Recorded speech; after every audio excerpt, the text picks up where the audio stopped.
so it's a solo mission. It's Noah Crines out on the bump for the Northwest Indiana Oilmen. Noah Crines from Lindenwood University, 6'2", 210. His birthday was April 11th. Nate Penarski going to be the leadoff hitter here for Elkhart, and we are ready to get things underway here in beautiful Oil City as the first pitch is in there for strike one. First pitch, 6:34 p.m. Beautiful thin clouds in the sky. 73 degrees currently. So that breaking ball is not going to break. The count goes 1-1.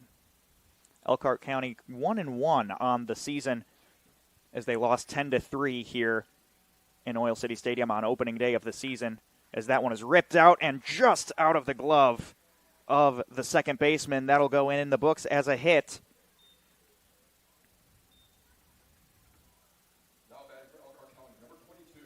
And that'll bring up Tommy Garcia. As I was saying, Elkhart fell to the Oilmen 10-3 on opening day here at Oil City Stadium. Yesterday, they were victorious 4-1 against the Griffith Generals, now 1-1 on the season in second place. The Oilmen 2-0, as yesterday they also took down the Hammond Vikings. Called strike to Tommy Garcia.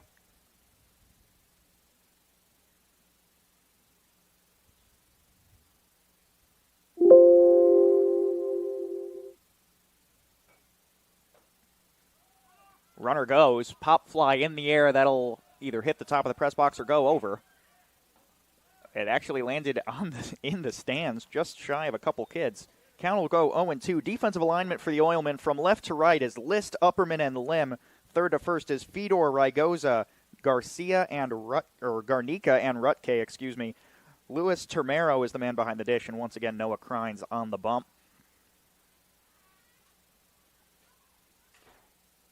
Ball called outside. Count now goes 2-1.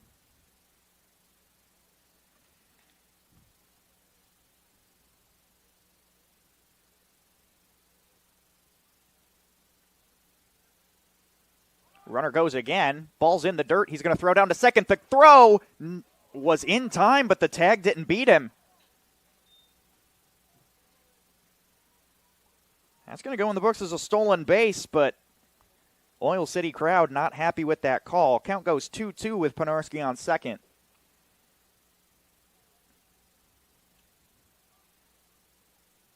Crines definitely had some questions about that call on the bump. I think he probably had the best look in the stadium at that tag. That's going to get ripped back out just past the second baseman. Runner's going to round third. He's on the way home. The throw in time. The tag. He's out. That'll go in the books as a single out there to Lim. Lim made a great play down to Termero. And Penarski is hurting pretty bad. He got tagged pretty nastily on the head. The helmet came off. Runner did advance, so Garcia made it out to second on the throw. It still goes in the books as a single.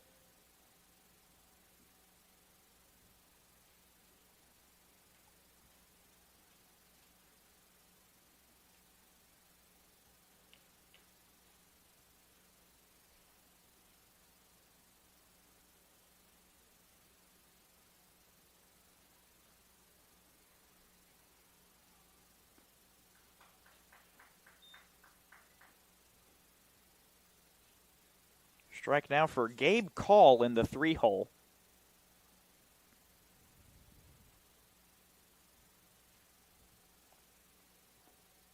He'll take that pitch for strike two.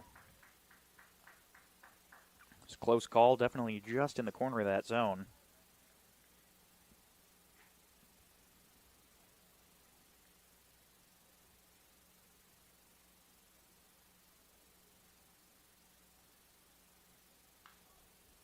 That's going to get ripped over once again, just missing the glove of the first baseman. The hard ground ball should score a run. The throw home offline, and the score goes 1-0.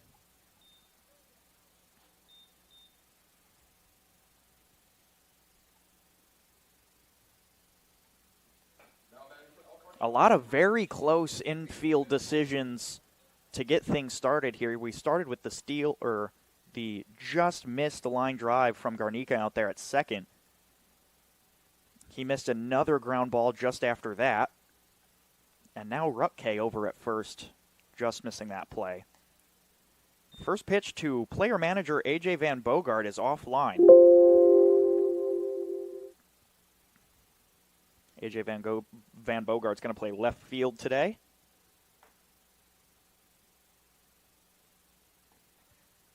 I feel like I've seen Van Bogart play just about every position here. He pitched on opening day, and I remember last year he was all over the outfield and even covered that left side of the infield. So, very big utility player, which somebody who's very knowledgeable on all positions of baseball is definitely who you would want as a player manager if you're in the situation where you can't have a set head coach.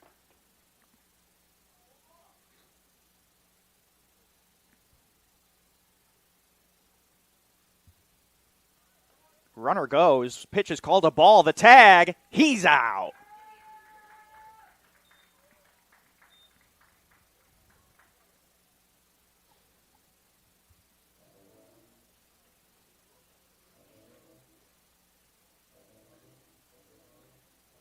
A.J. Van Bogart still with a 2-2 count.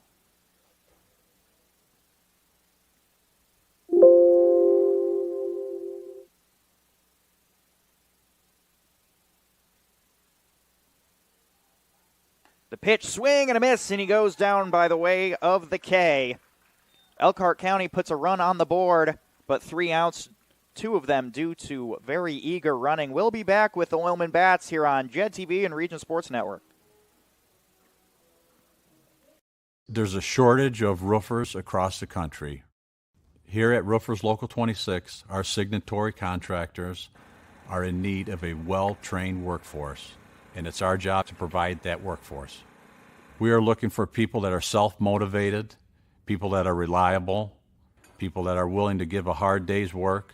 In return, they get a good paycheck with good benefits. This is a career. If you're willing to put the time and dedication in, we're willing to provide you the tools and training necessary for you to succeed in the roofing industry. We've been doing this for almost 100 years. We know how to get the job done. We don't go to the office. We build. This is a truism with Ironworkers Local 395 and the Northwest Indiana Contractors Association. Our goal is to exceed our customers' expectations. We provide a skilled, OSHA-trained, drug-free workforce, as well as many other certifications from our 4-year training program. Every time you hire an iron worker from Local 395, you should feel confident that you are receiving highly trained, highly skilled, and drug-free journeymen and apprentices who take your job and your project seriously. For more information, contact us at 219-763-7900 or ironworkers395.com. Santana Cruz on the bump for the Elkhart County Miracle. Other than that, the defensive line right, A.J. Van Bogart, Penarski in center, and Schonher in right. From third to first, it'll be Galindo, Garcia, Call, and Dietrich. And Tom Dish.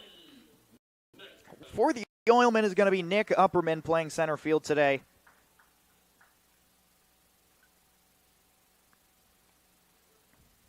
Upperman rocking with the blue bat today. Usually we see him with the pink.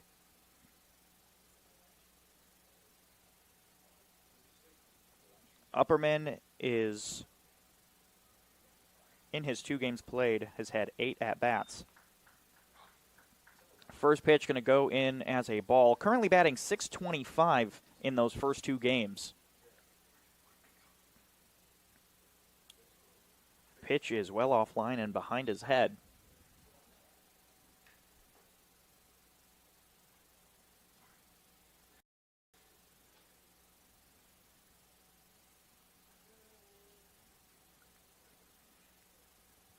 Here's the 2-0, and he'll wear that one.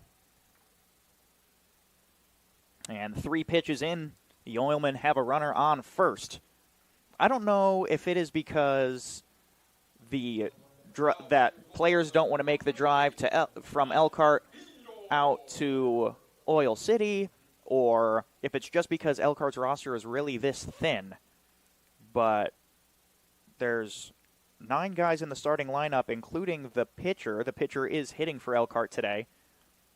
And their pitching just seems thin both times that we've seen them here at Oil City.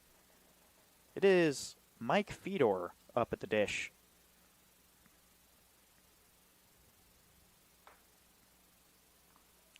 Ball high, runner goes. And easy stolen base for Nick Upperman.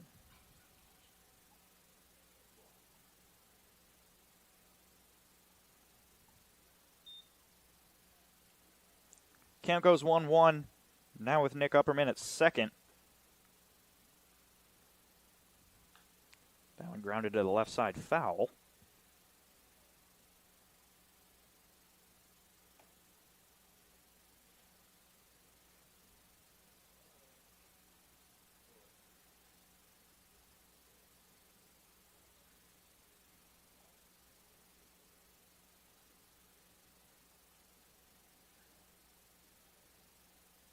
That pitch going to be well over his head. The wild pitch will advance the runner.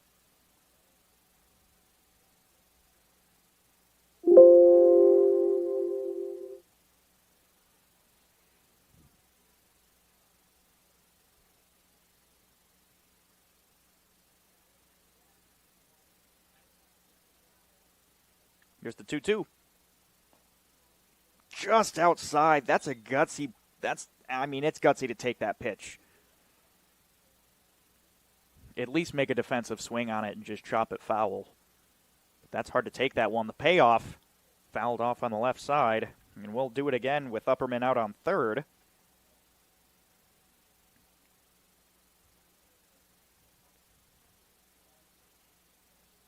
Three games in a row here at Oil City Stadium, we have seen a run scored in the first inning by either one of the teams. That one's ripped out deep into left field. It'll be foul. That ball had some carry to it, but it was hooking left from the second it left the bat.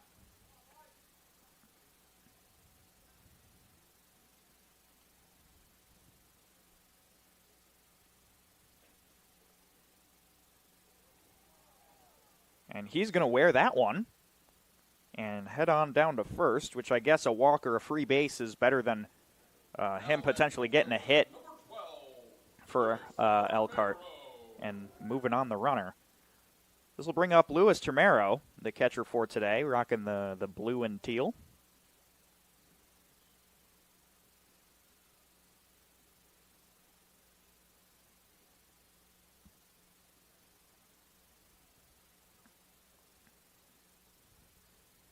Conversation happening between the umpire and Thompson behind the dish. The two umpires had to come together to have a little chat. I'm going to guess the conversation had something to do with how many more batters are we going to let this guy hit. Runner goes. Ball is in the dirt. And will be a defensive indifference as he doesn't make the throw.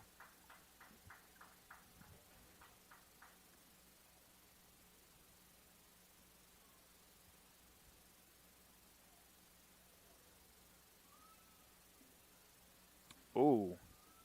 Umpire's going to decide himself if that was a swing.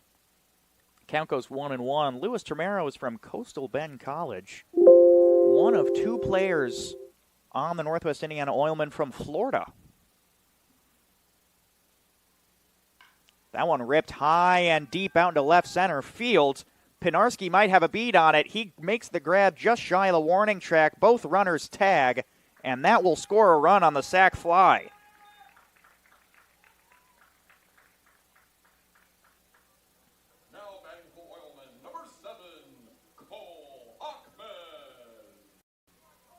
So it'll be Cole Hockman, and still with a runner on third.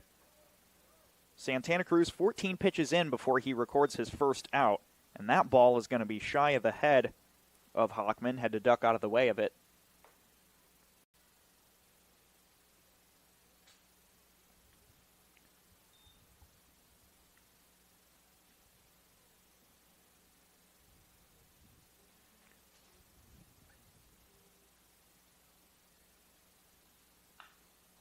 Broken bat is a grounder over to third. Runner decides not to go.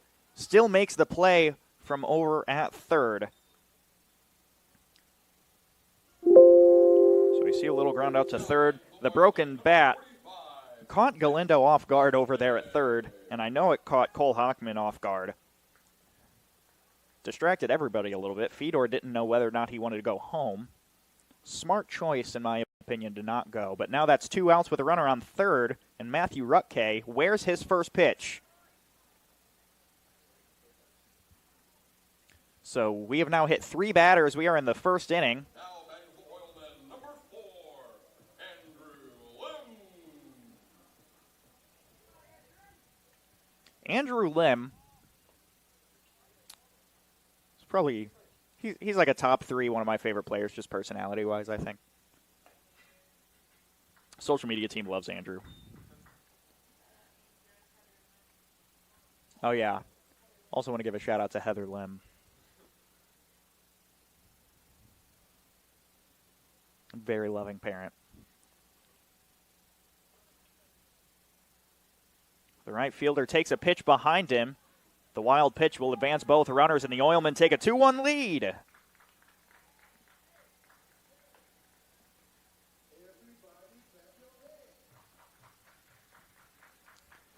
So 2 runs, 3 hits by pitch.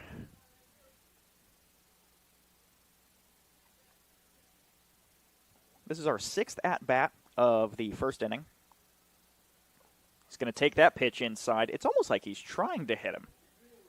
He's really, he's just like, how close can I get it to the batter without it hitting him? But then he loses the game every time. That's what's happening.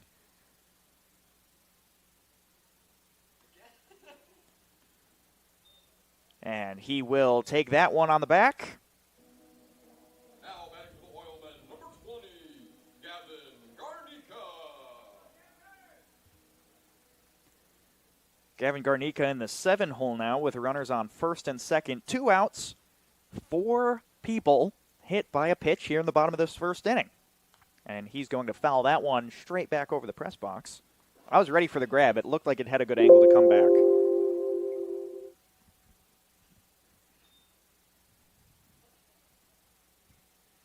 People are up here looking at me like I'm a crazy person. I don't appreciate it. I do everything I can for these people. That one ripped just over the third baseman's head. A runner's going to decide to go. Is the left fielder going to beat him? And no, Matt Rutke is going to trot all the way home.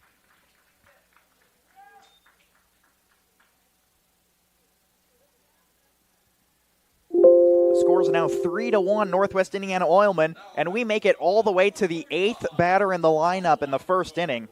It's Alonzo Rigoza.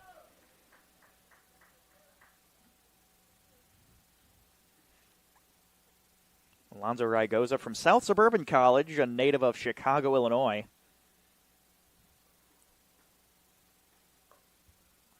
Says in my book that he is 6'1", 200 pounds. I 100% promise you that every single time I double-checked these numbers with the players, they were like, yeah, that's fine. They were never like, yeah, that's right. I was like, hey, you're 6'1", 200, right? He was like, yeah, we can go with that. And that's how it was for every single player.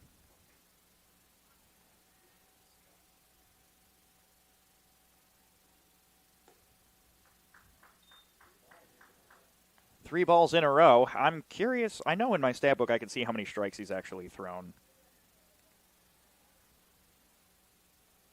He's thrown 9 strikes in his 27 total pitches. Oh, make that 10.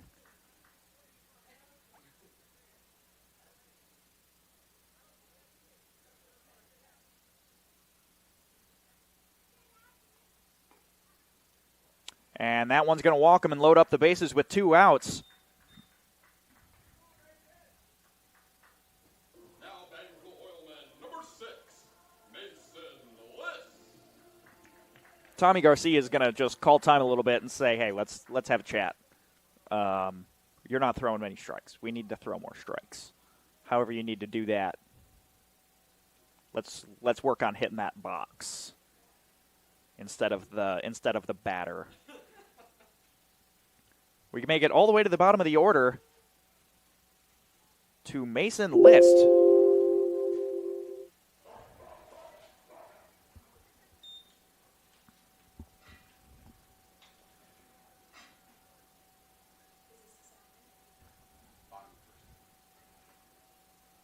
Here's the 0-1. Outside for a ball. Bases loaded. Lim at third, Garnica at second, Rygosa at first.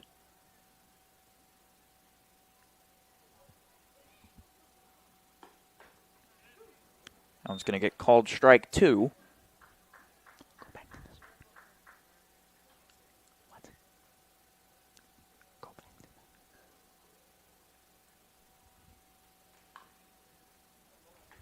He's going to foul that one off.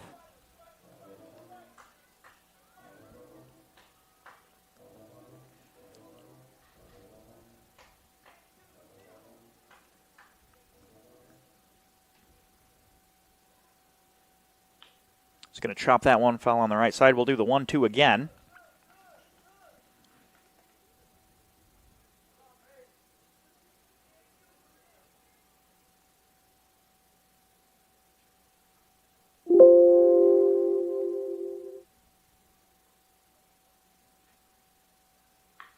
And that's going to be a grounder over to the first baseman. He'll make the grab and run over to first himself, and that will retire the side. Oilmen get the bats moving with all 9 batters and score 3 runs. We'll be back with more Oilmen baseball on Region Sports and Jet TV. Northwest Indiana is unique. It feels like a family. I'm proud to partner with BP for small business development, for supporting homeless shelters. There are many benefits, not only for job creation, but economic growth and development, their commitment to community. Hear more from Monica and the Whiting community at bp.com/whiting. Who is the IBEW? We're the people who bring the power to your home, the ones who make sure your phone calls and internet keep speeding along. We build things like schools and hospitals. We bring the biggest shows and sporting events to the world, keep America's railroads on the right track, help cities, states, and the federal government work for you. And we proudly build products made in the USA. The International Brotherhood of Electrical Workers, the IBEW. These days, it's recommended that you keep your social circle small. Of course, as the original light beer, we've always recommended that. It's Miller time. Wait! Let me help! Land of Frost! Premium meat! Delicious! And no byproducts! Toss it in. Et moi? Okay. Whee! Make the smart choice. Land of Frost Premium. Did you pay for the Twitter Pro?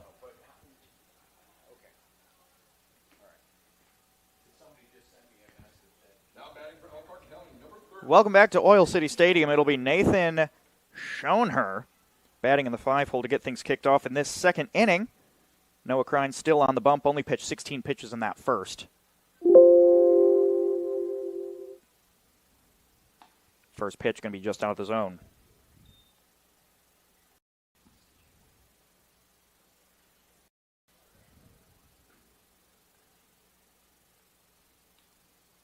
Pitch is going to be inside.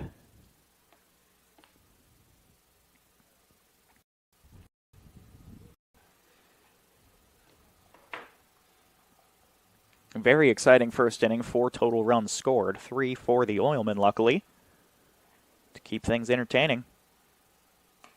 It's going to be a ball high. I'm curious to see how the Oilmen do against the Miracle on the road, because I feel like the Miracle are going to have a good stacked roster, and we're going to take like 10 guys out there. That's going to be a strike down the middle.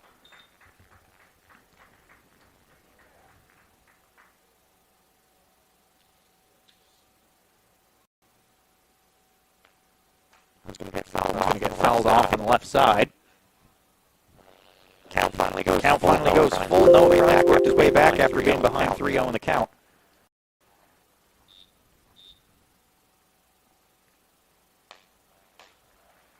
And we're going to walk Schoenher and bring up Kyler Dietrich.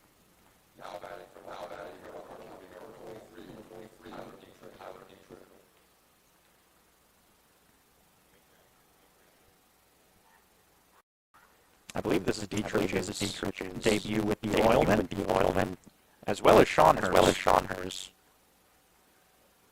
And I think Cruz as well in the 8 hole. Maybe it was Thompson. No, it is definitely Cruz. There were 3 people in this roster that I had to create.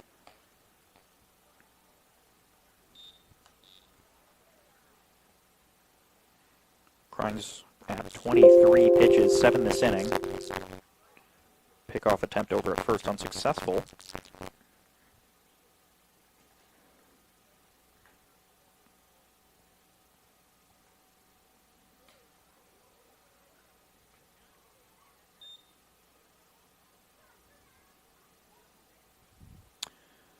Little chat going on now between Termero and Crines. Termero out here saying, look, don't be Cruz.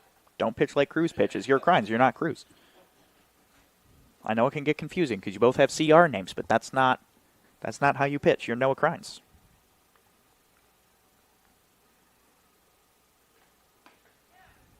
Pitching inside for ball 3. The pitch had a lot of movement. Noah Crines has a fastball, a slider, and a splitter. Called strike there. So his breaking balls do break a lot. Those splitters and sliders are pitches that are very difficult to hit.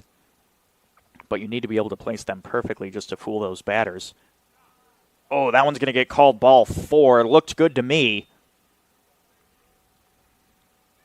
Now batting for Elkhart County, number 20, Edgar Galindo. Edgar Galindo now coming up to the plate in the 7 hole. He's playing third base for the Miracle today.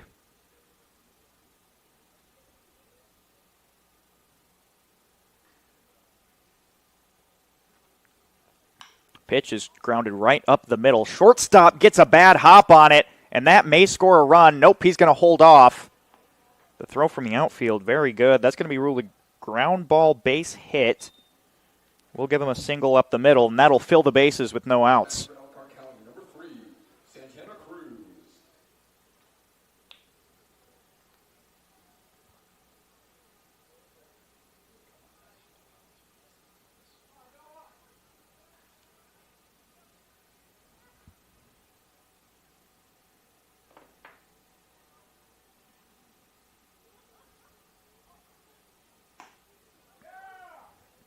Called strike to Santana Cruz, the pitcher. For Elkhart's sake, let's hope he hits better than he pitches. As he's going to chop that one over to the first baseman who makes the force out happen. So that'll go in the book as a fielder's choice.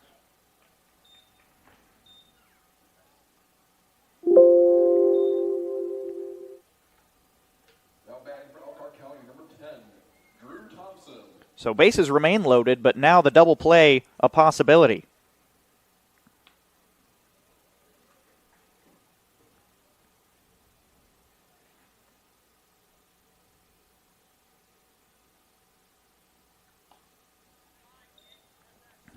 Pitches up and away to Drew Thompson, all the way at the bottom of the order, the catcher for the Miracle.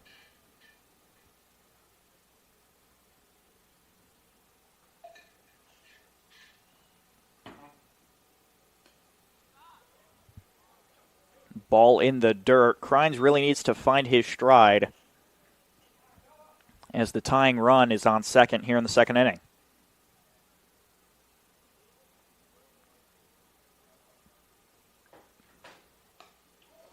Buzzing the tower with that one. That's a 3-0 count.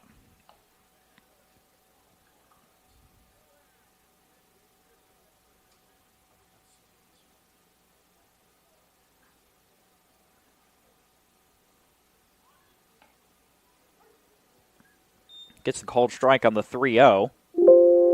Noah Crines, his last time he pitched for the Oilmen, he pitched 1 inning, pitched a total of 13 pitchers against his 4 batters, only gave up 1 hit. Called strike 2, count goes full.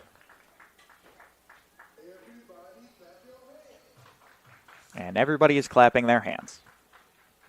It is Lucky the Unicorn night out here at Oil City Stadium. It's Lucky's birthday. And that's going to walk in a run, and that'll return us to the top of the lineup with Nate Penarski. Nate's 1 for 1 on the day. Now batting for Elkhart County Miracle, number 25, Nathan Penarski. Penarski hit a single and a line drive to right to start off the game. That was the one that just nicked the glove of Garnica.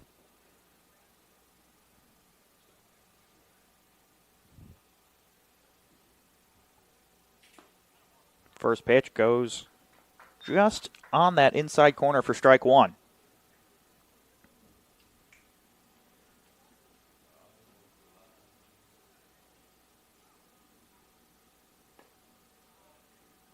Next pitch is a ball. Galindo on third, Cruz on second, Thompson on first with one out.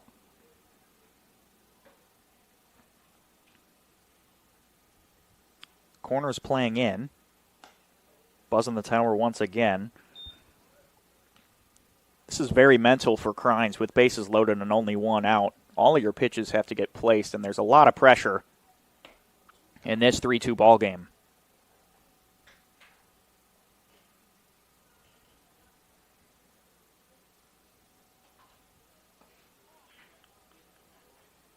That'll hit the dirt for a hitter's count.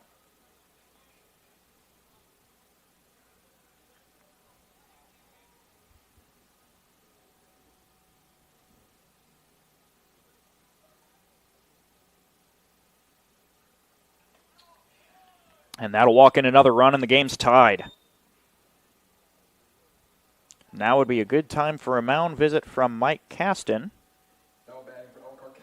He's going to decide not to do that. We're going to get Tommy Garcia up at the dish, the shortstop, 1 for 1 on the day.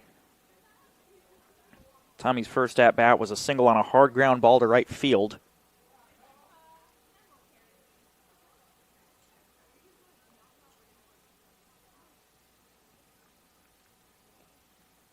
Once again, only one out. A lot of pressure on Crines to finish this thing off.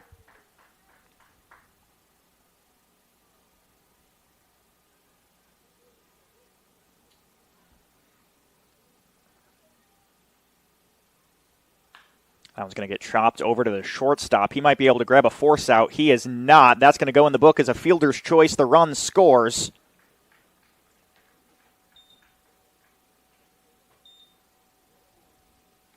Now batting for Elkhart County, number 5, Gabe Call.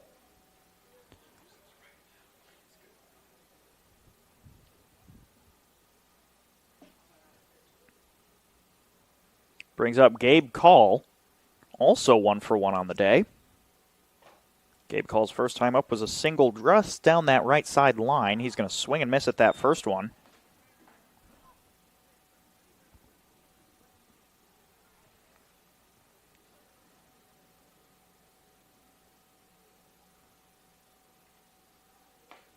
Big swing and a miss. I think Crines is realizing he might be able to use these fastballs a little more than he was originally thinking.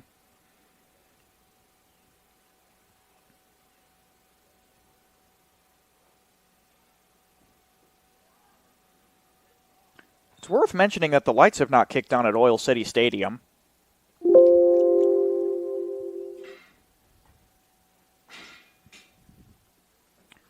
Might be a little technical mishap, forgetting to flip a quick switch. Luckily, there's still enough daylight to be playing ball, and we will not be delayed in any way. This count goes 2-2.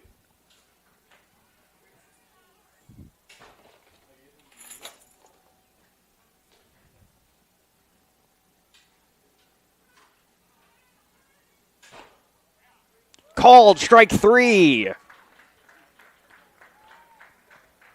Call goes down by the way of the K. And what happened there? Can we get a replay on that?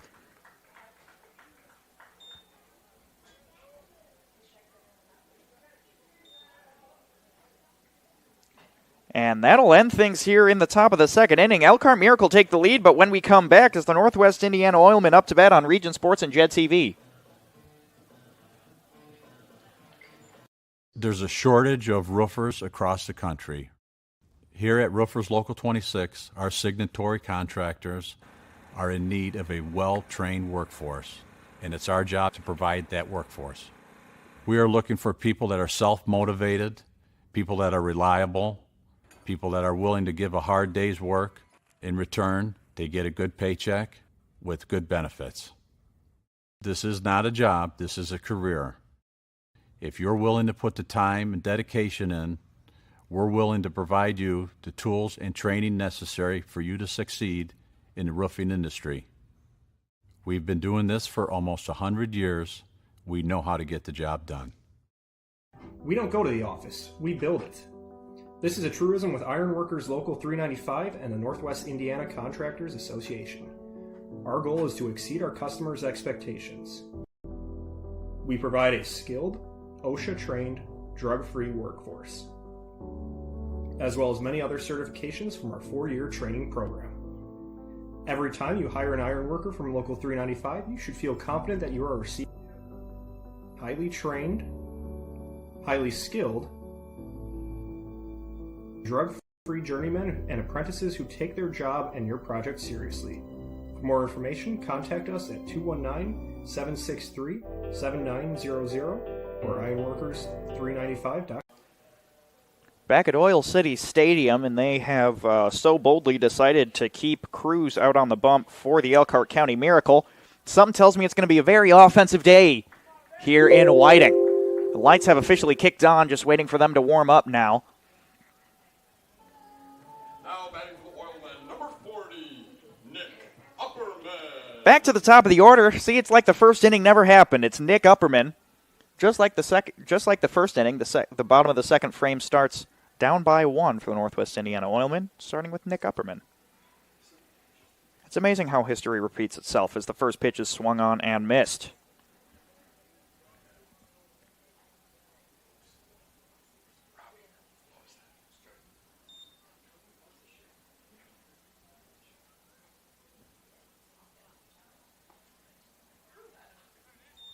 There's a called strike 2.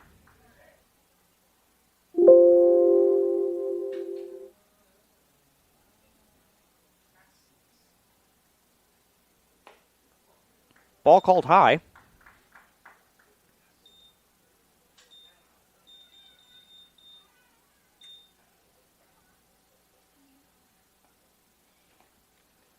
I was going to hit the dirt in the outside batter's box. Count goes 2-2.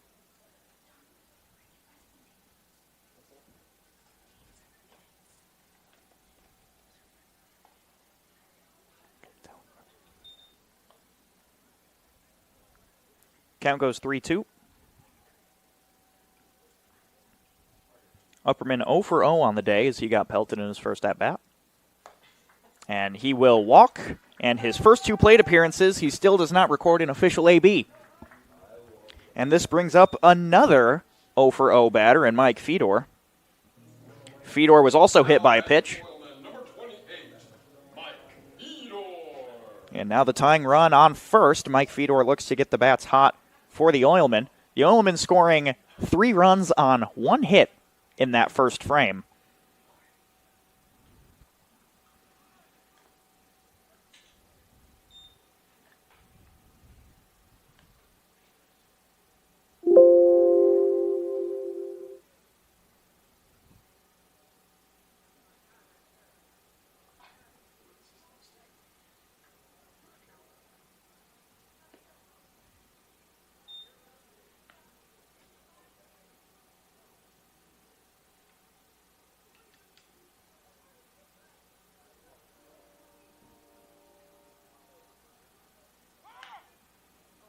That one's going to be just foul on the left side. I think if it was in fair territory, though Galindo would have made a grab on it. And there's no guarantee that Fedor would have made first.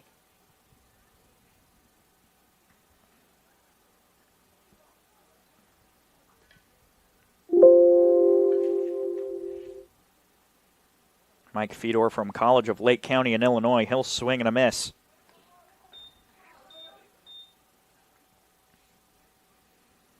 Now with 1 out, Upperman still out there on first. Brings up Luis Termero. Termero, get this. Sacrifice fly, still 0-0.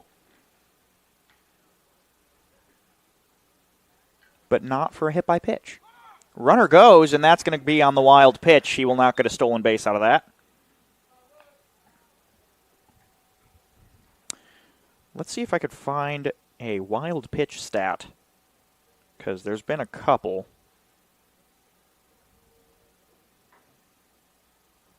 Three wild pitches from Cruz so far as that ball makes it 2. Now with the runner in scoring position, let's see if Termero can make something happen out of this, especially with his deep sac fly that he made just last inning. That one is driven out into right center field. The right fielder is going to make the grab on it. The runner is going to stop halfway, and they'll allow him to make the trot back. So that'll be a single to put runners on the corners, which brings up Cole Hockman. Hockman 0 for 1 on the day with a ground out to third.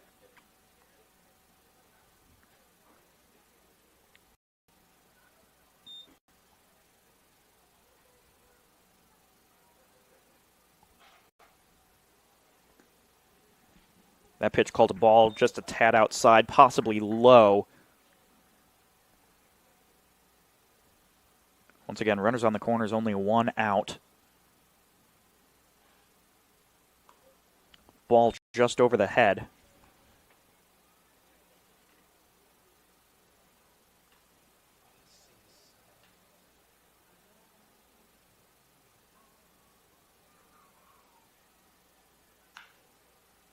That one's going to be a foul. And now Mike Caston is trained to get out of the way of foul balls. Yesterday, attempted to make a grab.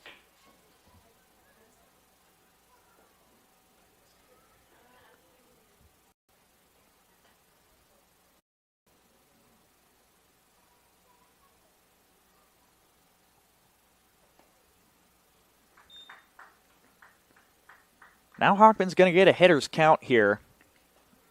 With 1 out, he has room for a sac fly if he wants to just drill one out into a glove.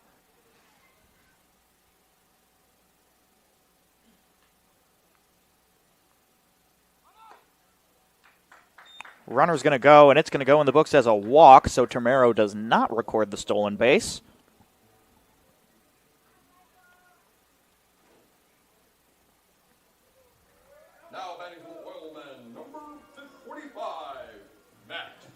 And now the big guy, Matt Rutke, is going to come to the dish. 6'7", 260. From Oberlin College, playing out of Northbrook, Illinois.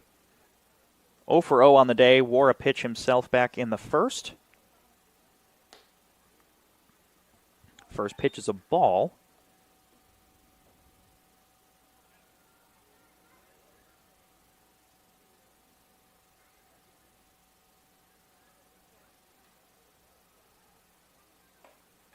Big swing and miss. These hitters are hungry to get the bats moving, but unfortunately they're just not getting a lot in the strike zone. So when they do get one in the strike zone, they are swinging for the fences because it may be their only opportunity to actually make some contact. And that one well outside. And now the question from many fans out at home is, what is the over-under on how many hitters will not get an official at-bat in the scorecard today?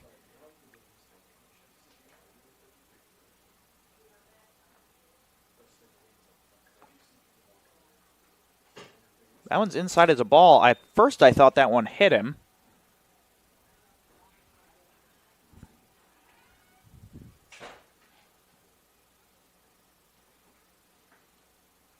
Big swing and miss. Count goes full.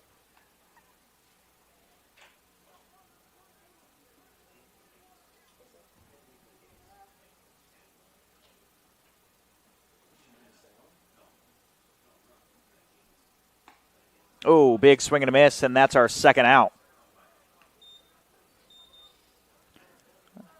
And that'll bring up number 4, the right fielder, Andrew Lim.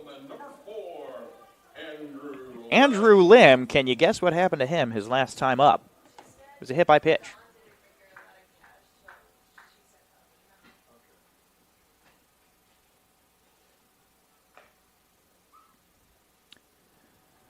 First pitch is offline for a ball.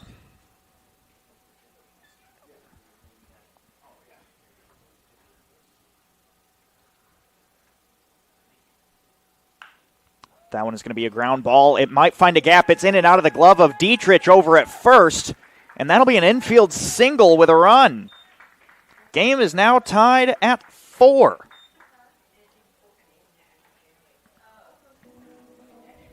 Now batting for the Oilmen, number 20, Gavin Garnica. Gavin Garnica, 1 for 1 on the day. Had a single on a line drive just off the left field line.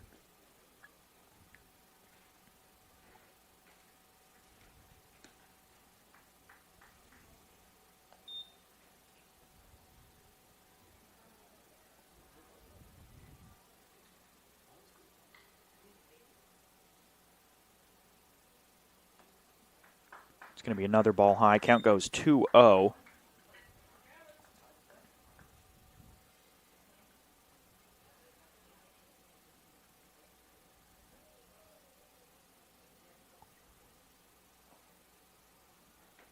Count now 3-0.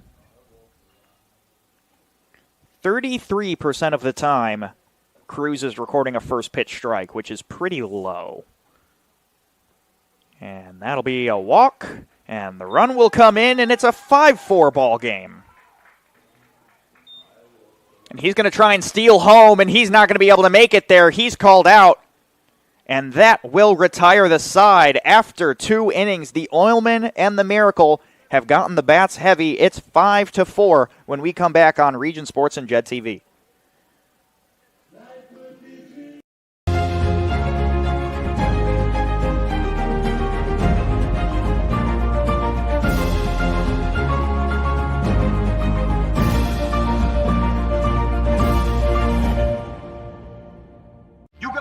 Crushing. See how 8 grams of healthy protein in Land of Frost premium meat gives you energy and keeps you full. Let's get those buns toasted, bread. Cheese, 10 more. Go. I'm getting shredded. Make the smart choice. Land of Frost premium meat. There's a shortage of roofers across the country. Here at Roofers Local 26, our signatory contractors are in need of a well-trained workforce, and it's our job to provide that workforce. We are looking for people that are self-motivated, people that are reliable, people that are willing to give a hard day's work. In return, they get a good paycheck with good benefits. This is not a job, this is a career. If you're willing to put the time and dedication in, we're willing to provide you the tools and training necessary for you to succeed in the roofing industry. We've been doing this for almost 100 years. We know how to get the job done. These days, it's recommended that you keep your social circle small. Of course, as the original light beer, we've always recommended that. It's Miller time. Third inning of Oilmen baseball brought to you by Lando Frost. You need 3 things to make a sandwich. 2 of them are bread, and 1 of them should be Lando Frost premium lunch meat. Wholesome and affordable, their premium sliced meats mix perfectly with fresh ingredients. Pick some up at your local grocery store today. Noah Crines back on the bump for the Northwest Indiana Oilmen. Crines recorded a less than ideal second inning. Number 15, A.J. Van Bogart. A.J. Van Bogart's going to be the hitter to get things kicked off here in the third. He is the 4-hole hitter, 0 for 1 on the day with a strikeout.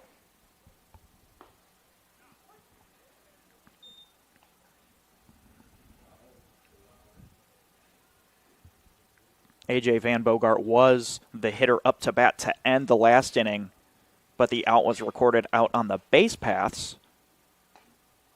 That'll be a ball inside. Van Bogart almost lost his footing trying to duck out of the way of that one.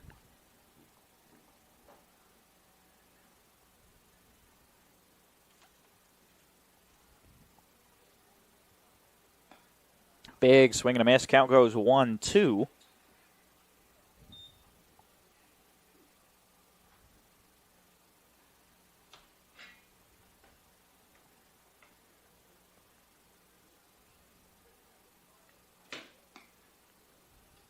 And the count now even.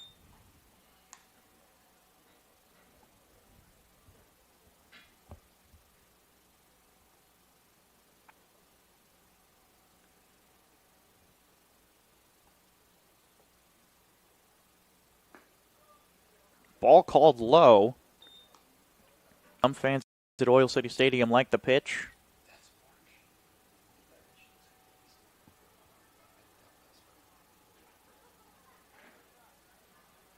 Full count pitch right back into the netting, and I jumped. Gosh. Even as an experienced broadcaster who does this all the time, sitting in a very similar location than I am right now, I jumped. Ugh. Full count. The payoff. Swing and a miss, and he's gone. Brings up Nathan Schoenherr. Last time up was a walk. Now batting for Elkhart County Miracle, number 30, Nathan Schoenherr.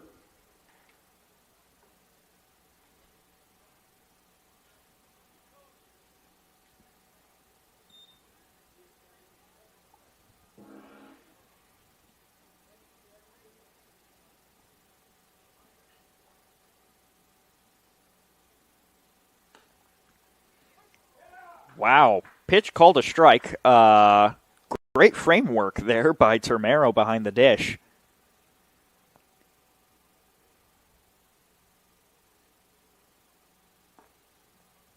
Another called strike.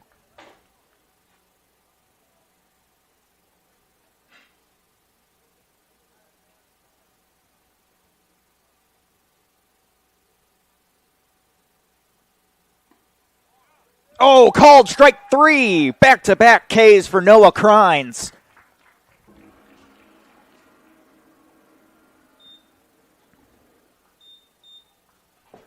Now batting for Elkhart County, number 23, Kyler Dietrich. Kyler Dietrich now. I am saying Kyler Dietrich with a K and not a T for those of you fans at home who aren't able to read a scorecard. It's Kyler. Kyler. Definitely an interesting name, not one I've ever heard before.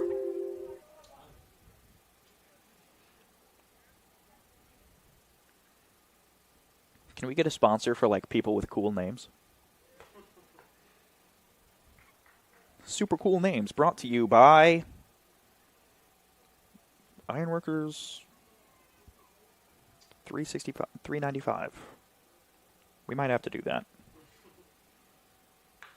That one's a ground ball over to the second baseman. Garnica makes the throw over to first, and 3 up, 3 down on the Elkhart County Miracle. We'll be back with more Oilman baseball on Jet TV and Region Sports Network. Northwest Indiana is unique. It feels like a family. I'm proud to partner with BP for small business development, for supporting homeless shelters. There are many benefits, not only for job creation, but economic growth and development, their commitment to community. Hear more from Monica and the Whiting community at bp.com/whiting. Who is the IBEW? We're the people who bring the power to your home, the ones who make sure your phone calls and internet keep speeding along. We build things like schools and hospitals. We bring the biggest shows and sporting events to the world. Keep America on track. Help cities, states, and the federal government work for you. And we proudly build products made in the USA. The International Brotherhood of Electrical Workers, the IBEW. These days, it's recommended that you keep your social circle small. Of course, as the original light beer, we've always recommended that. It's Miller time. Wait! Let me help! Land of Frost! Premium meat! Dilute byproducts! Toss it in. Okay. Make the smart choice. Land of Frost Premium. Alonzo Rigosa due up for the Northwest Indiana Oilmen, number 25. In the meantime, I do see that there is a pitching change for the Elkhart County Miracle. Number 25 has taken over. That is Nate Pinarski. which means that center field should Now pitching for the Elkhart County Miracle. be taken over. Nathan Penarski. Is Cruz taking over in center field? We're going to find out.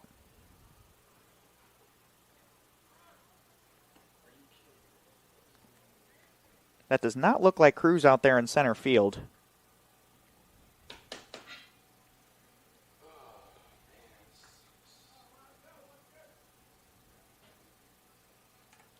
Now batting for the Oilmen, number 25, Alonzo Raigoza. We are going to get things kicked off here at Oil City Stadium.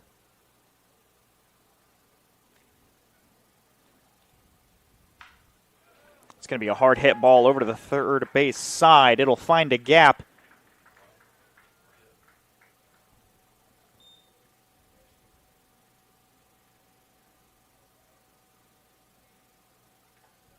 Now batting for the Oilmen, number 6, Mason List. So Cruz has moved over to left and Van Bogart has moved to center. But this will bring up Mason List, who takes ball 1. Mason List back in the first inning grounded out to the first baseman. Swing and a miss, swung a little late on a changeup right down the middle.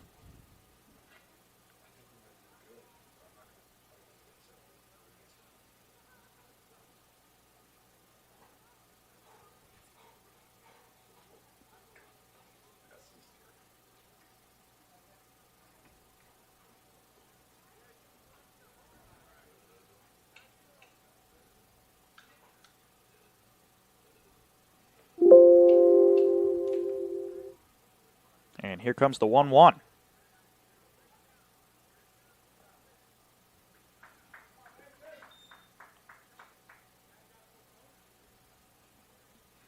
It's in the dirt. Raigoza over at first, taking somewhat of a lead. I'd say it's heftier than most. Pitch called a strike. Probably on the outside corner.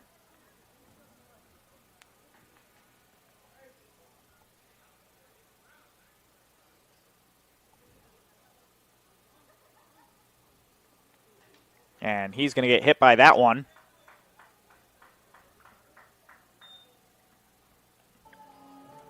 Now batting for the Oilmen, number 40, Nick Upperman. Brings us back to the top of the order in Nick Upperman. So he has now bat in all 3 innings of play so far. Score is still 5-4 Northwest Indiana Oilmen over the Elkhart County Miracle.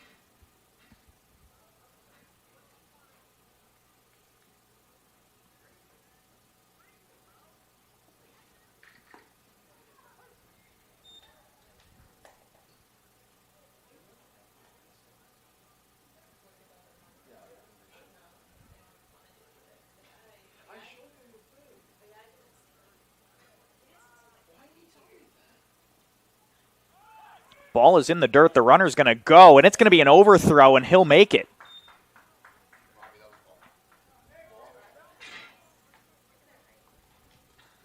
Good jump by Raigoza. I don't know if the throw was online, if it would have beat him.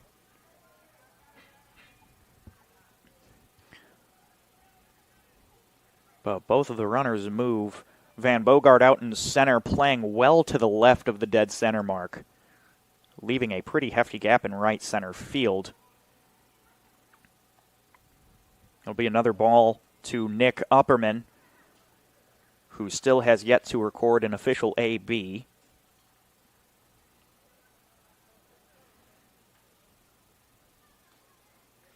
Ball gets past, and that'll score another one, and it's 6-4.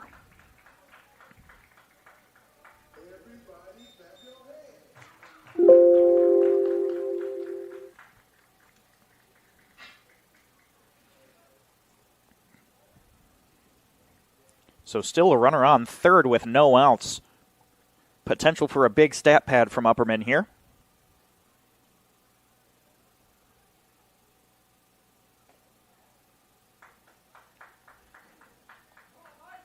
Was that inside or did that one hit him?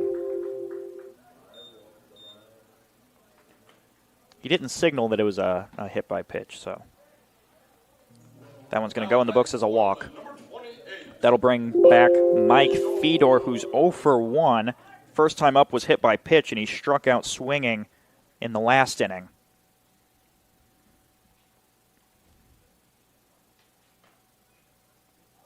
And he will wear that one and fill up the bases. Now batting for the Oilmen, number 12, Louis Termero.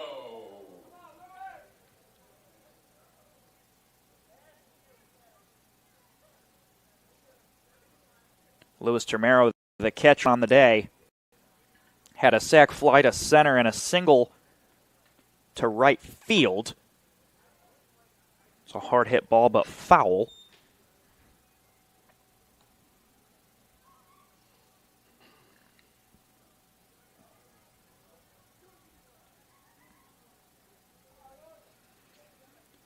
Termero making good contact in his first two at-bats. Looking to keep that alive against Penarski. As that one is fouled back.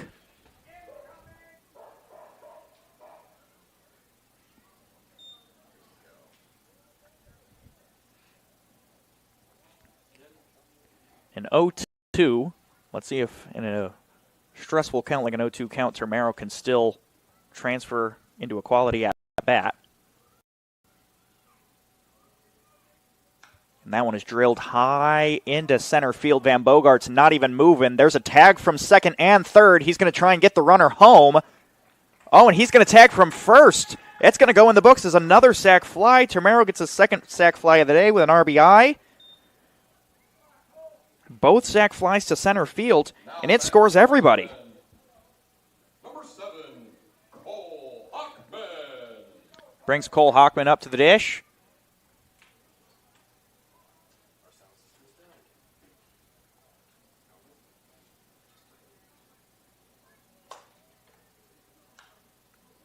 That one fouled off on the right side.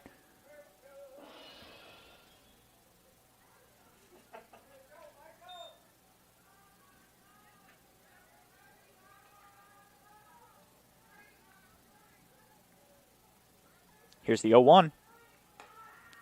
Ball called high. Cole Hockman from John Carroll University, playing out of Chicago, Illinois. The infielder is 6'1".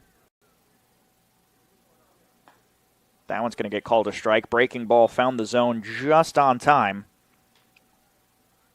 7-4 ball game here at Oil City Stadium in the third inning. I can only imagine how long this game might go if the bats stay hot like this all night. And that one's going to get chopped foul into the hands of head coach Mike Caston at third. He's rocking the yellow socks out there on third. I love it. He's standing out. He said, I want to be noticed. That's a ground ball over to the second baseman. Throw to first is in time. Still recorded as an RBI, but not a hit.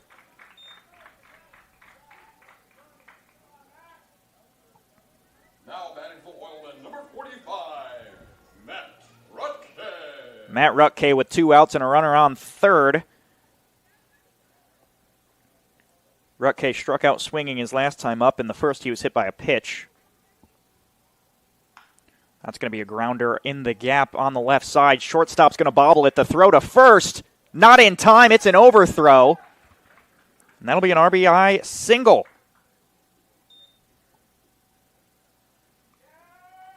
Now batting for Oilman, number 4, Andrew Lim. Number 4, Andrew Lim, the right fielder, 1 for 1 on the day in the 6-hole. Singled on an infield single, bobbled by the first baseman, Dietrich.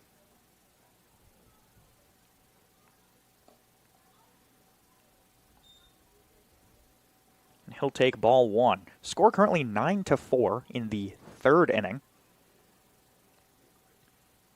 In the previous 2 games, the Oilmen have scored 10 runs in both of those games. That one drilled out into right field. The right fielder is going to make the grab on it, and that will retire the inside.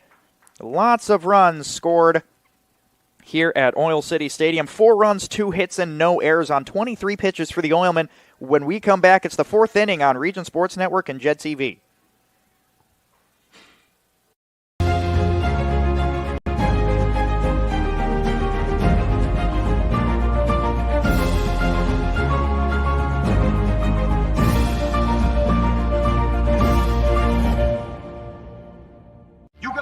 Crushing. See how 8 grams of healthy protein in Land of Frost premium meat gives you energy and keeps you full. Let's get those buns toasted and bread. Cheese, 10 more. Go. I'm getting shredded. Make the smart choice. Land of Frost Premium Meat. There's a shortage of roofers across the country. Here at Roofers Local 26, our signatory contractors are in need of a well-trained workforce, and it's our job to provide that workforce. We are looking for people that are self-motivated, people that are reliable, people that are willing to give a hard day's work. In return, they get a good paycheck with good benefits. This is not a job, this is a career. If you're willing to put the time and dedication in, we're willing to provide you the tools and training necessary for you to succeed in the roofing industry. We've been doing this for almost 100 years. We know how to get the job done.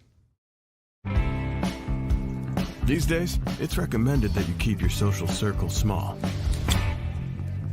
Of course, as the original light beer, we've always recommended that.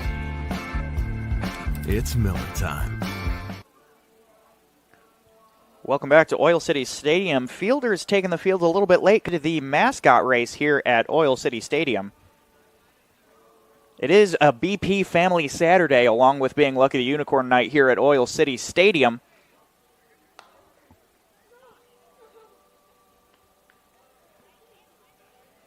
Lots of families out here, lots of kids, lots of them dressed in their unicorn gear on a perfect 2-for-1 promotional night. Noah Krine's still back on the bump, though.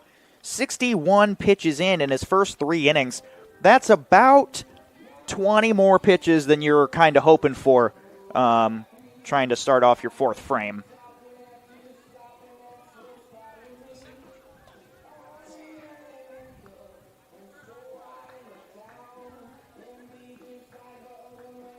No defensive changes yet here for the Northwest Indiana Oilmen.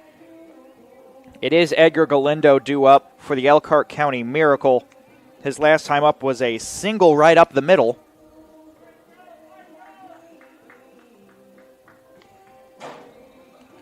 And the pitch for the throw down to second was so far bobbled it left the field of play. That's why, as a catcher, you're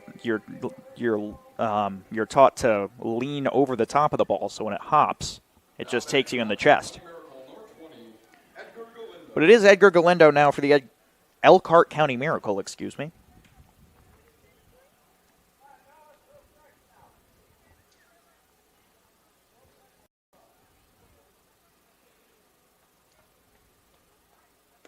He sees first pitch for a called strike 1.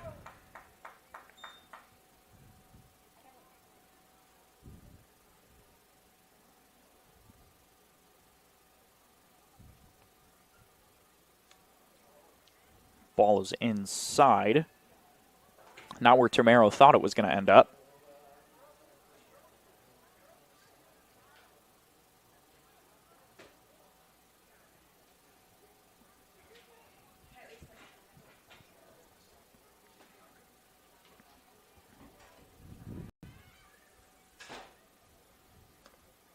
It's going to be another ball.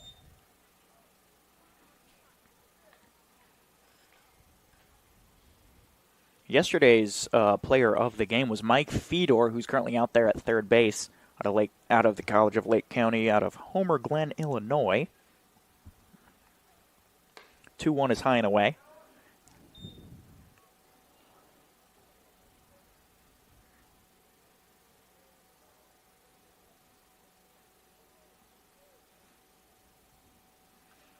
If you're interested in knowing who the Oilman player of the game is, stay for the post game.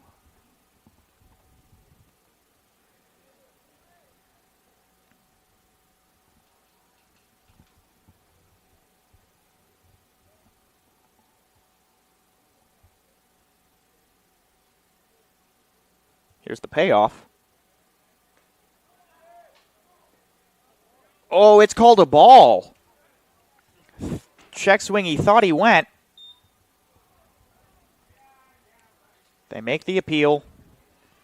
No check swing, and now Galindo, the leadoff hitter, will make it to first. That'll bring up Santana Cruz, who pitched for a good chunk of time, but is now in left field for the Miracle. 0 for 1 on the day. Grounded into a fielder's choice his last time up.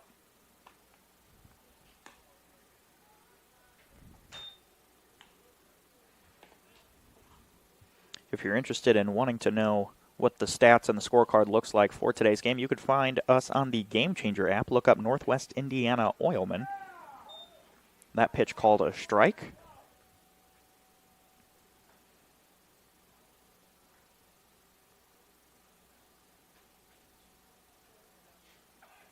Pickoff unsuccessful and gets past the first baseman, so the runner will advance. He's rounding second and going to third. None of the fielders can find the ball. The throw over to third might be in time. It is not.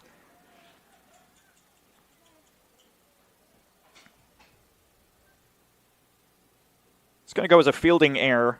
That's going to go in the book as an E1.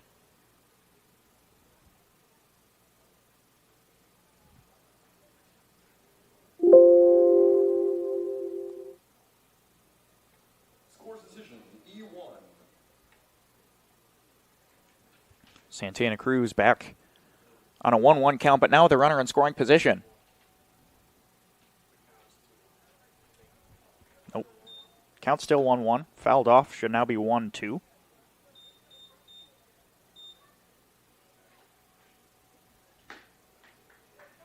I have two people sitting next to me. One of them is my video producer, Rob Cassiano. And the other one is our PA announcer, Joey Savalio. I'm never going to get your name right, Jovi. And they're yelling at each other about what the count is. Robbie's out here trying to confuse Jovi. He's the one that's got it right. Grounder to the pitcher. He'll get the out after keeping Galindo back at third. Now batting for Elkhart County Miracle, number 10, Drew Thompson. So now with one out and a runner on third, it'll be Drew Thompson.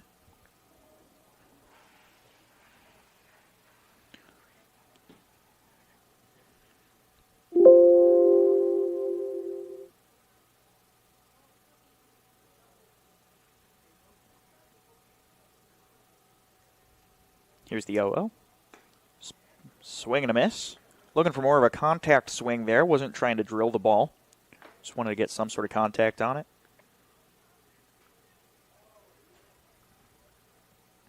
Crines surpassing 70 pitches this inning. That will be his 73rd.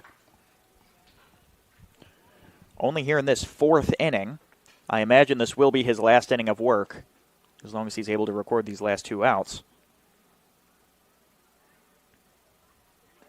Big swing and a miss. And Thompson goes down by the way of the K.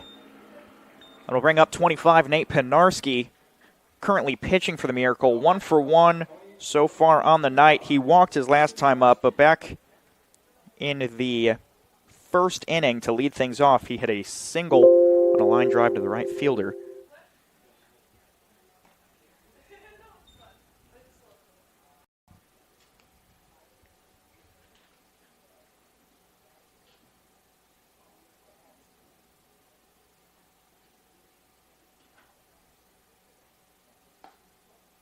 The 1-0 is high and in for ball two. Righty versus lefty matchup, always an interesting thing to see in the game of baseball. No matter what the outcome is, it is exciting.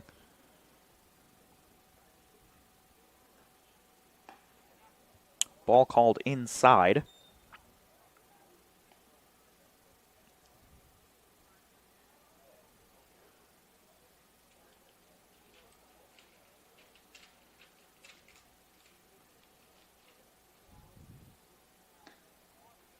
Called strike on the 3-0, just nicked the outside corner.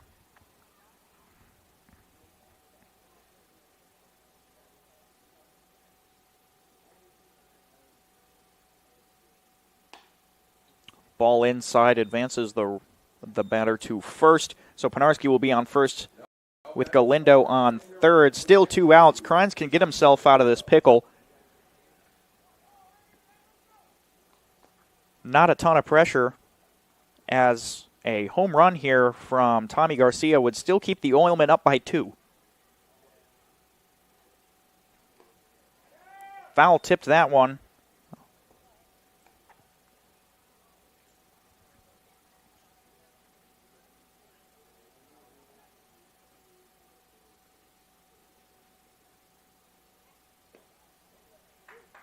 Called strike 2 and 1 strike away from probably ending Noah's night here, as that is his 81st pitch.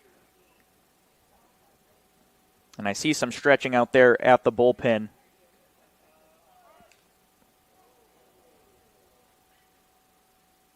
That ball's foul tipped. And that one's going to hurt Termero a little bit. Not sure where that got him.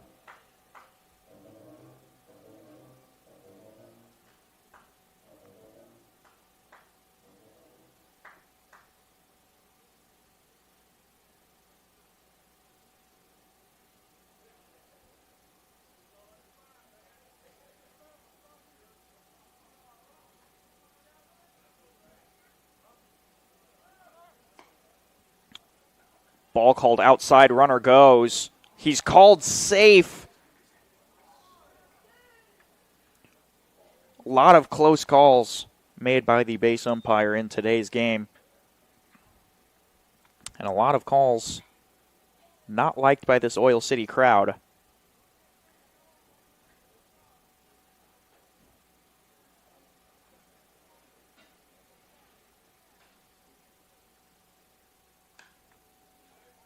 That's a foul ball. Back out of Oil City.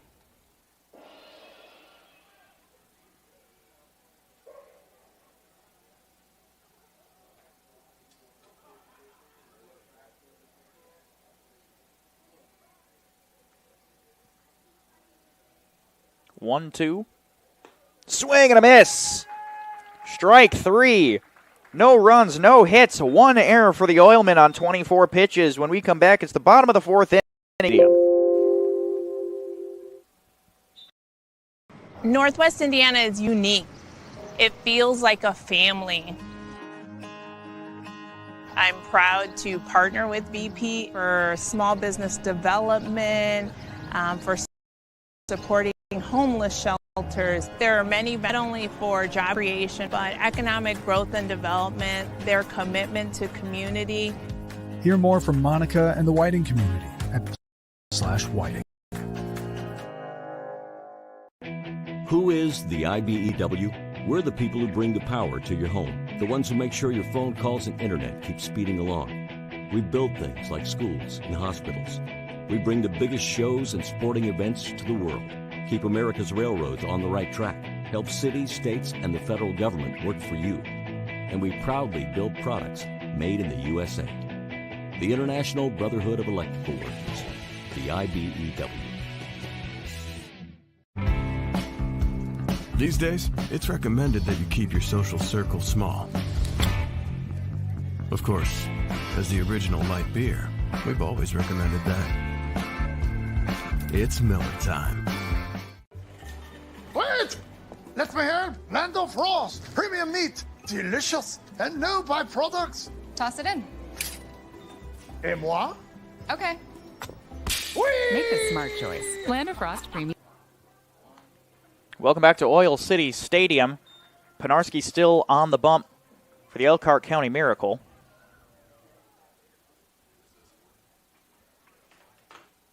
I see a 20.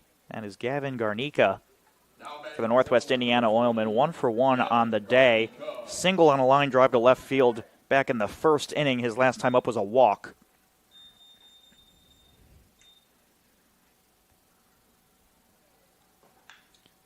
First pitch popped straight up into the air. It is in shallow center field. The shortstop making the call off, and he will make the grab.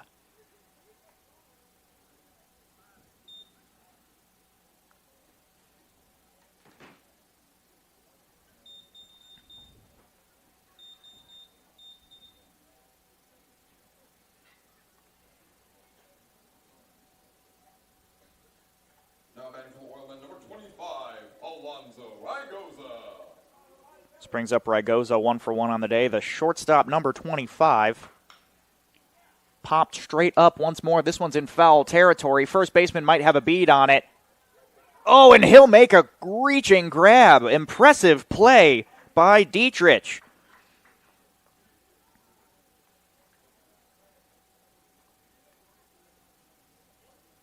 Now batting for the Oilmen, number 6. That'll bring up 6, Mason List, the left fielder. It's a ground out to the first baseman. His first time up, he was hit by a pitch in the second. Now we see him again in the fourth as the Oilmen are up by 5 with 2 outs. Mason probably would have took that pitch no matter what to avoid a 3-pitch inning. Penarski in his first inning of work threw 23 pitches. So anything to keep that pitch count high and keep those pitchers rotating for Elkhart.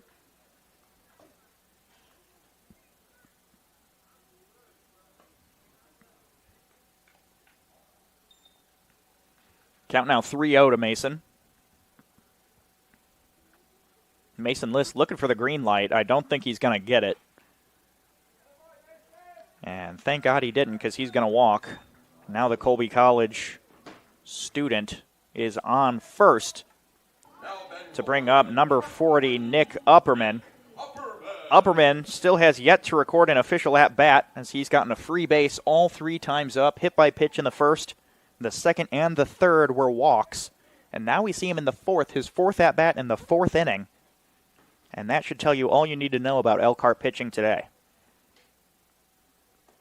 First pitch is a ball high.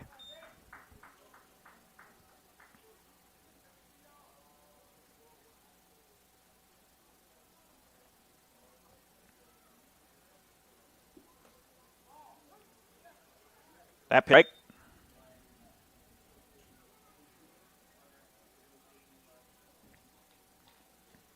The 4th inning so far is the only inning without a run.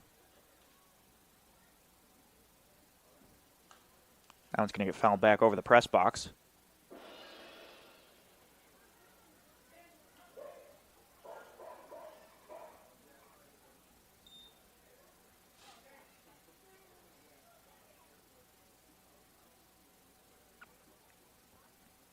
So we will do a 1-2. That's a ball outside. It'll get just past the catcher. And if List had a better jump on that pitch, he might have been able to get there. Decides not to move along.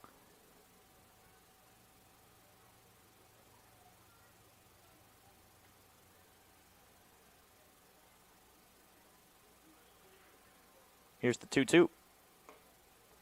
Ball inside. Count goes 3-2.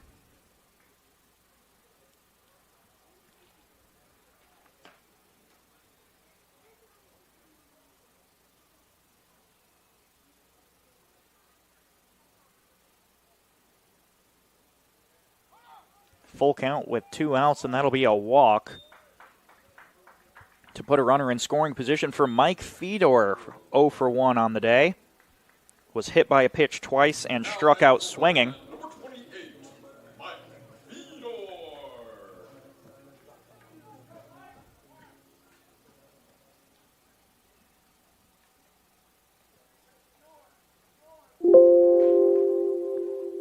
Two outs, man on first and second here in the bottom of the 4th.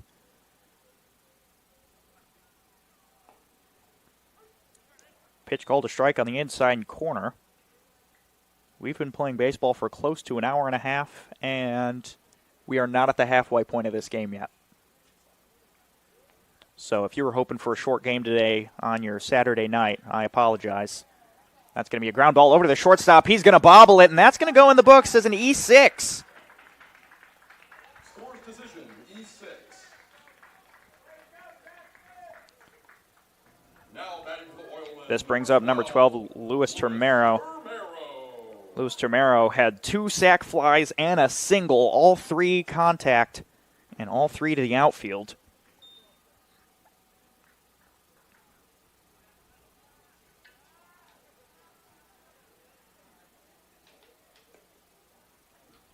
Check swing. Umpire confirms he did go. List on third, Upperman on second, Fedor on first.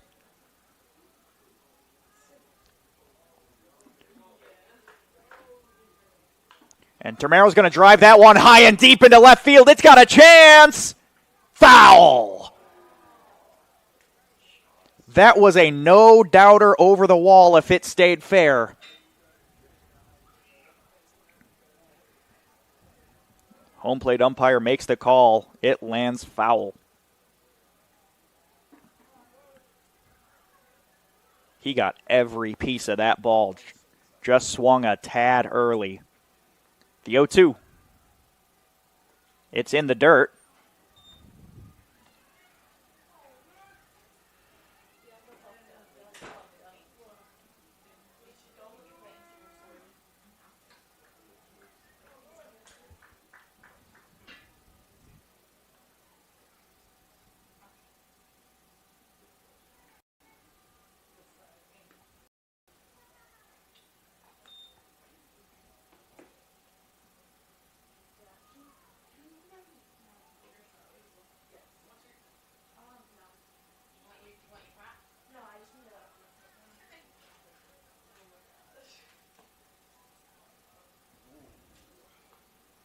Count 3-2.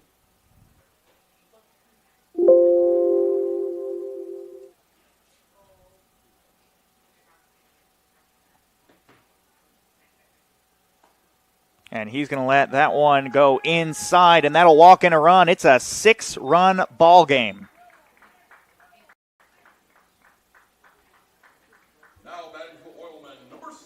That'll bring up number 7, Cole Hockman, unsuccessful at the plate so far today with a walk and 2 groundouts.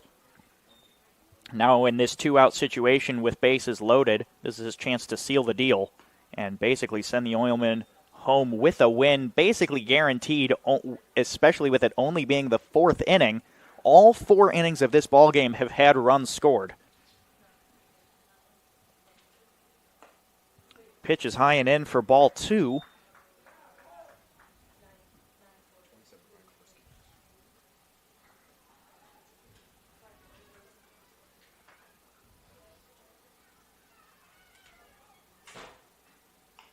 It's going to be a ground ball to the left side, foul.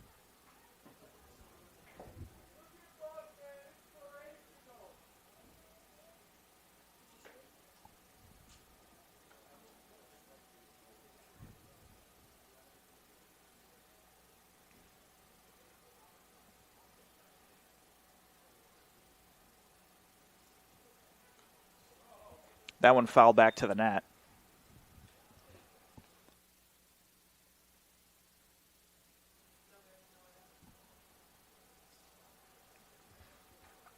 Count now 2-2. And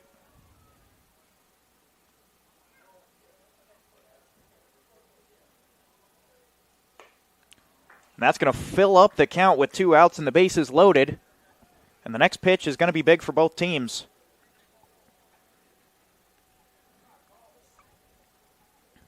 Do we put more insurance on the board? It's going to be a ground ball over to the shortstop. He needs to make a play. Backhanded. The throw in time. Oh, and he stepped off the bag.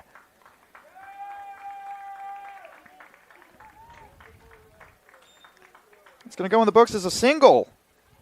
Now batting for the Oilmen, number 27, Ryan Groberski. Brings up Ryan Groberski to the dish.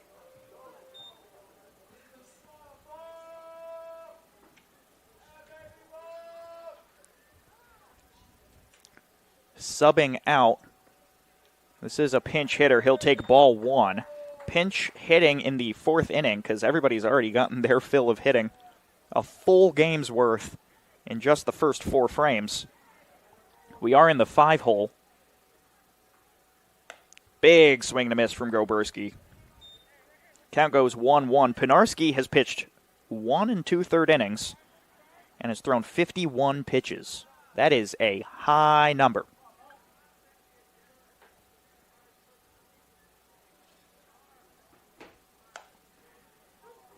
Called strike 2. That one's questionable.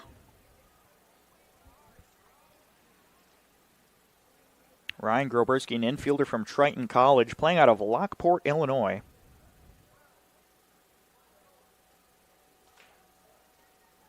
Ball in the dirt, making Penarski work for that out.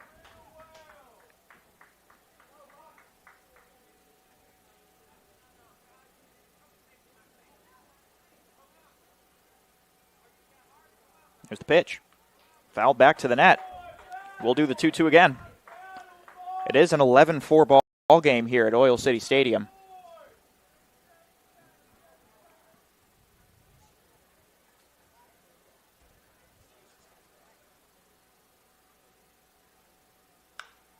That's going to be a blooper over in right field. That'll at least score one. Mike's given the signal. He'll go two. And that'll be a single, knocking in 2 RBIs on the line drive out to Schauner in right. Putting runners on the corners for Andrew Lim. So Ryan Groberski, his first at-bat of the game, locking in a very good score for the Oilmen in the bottom of the fourth. It's 13-4.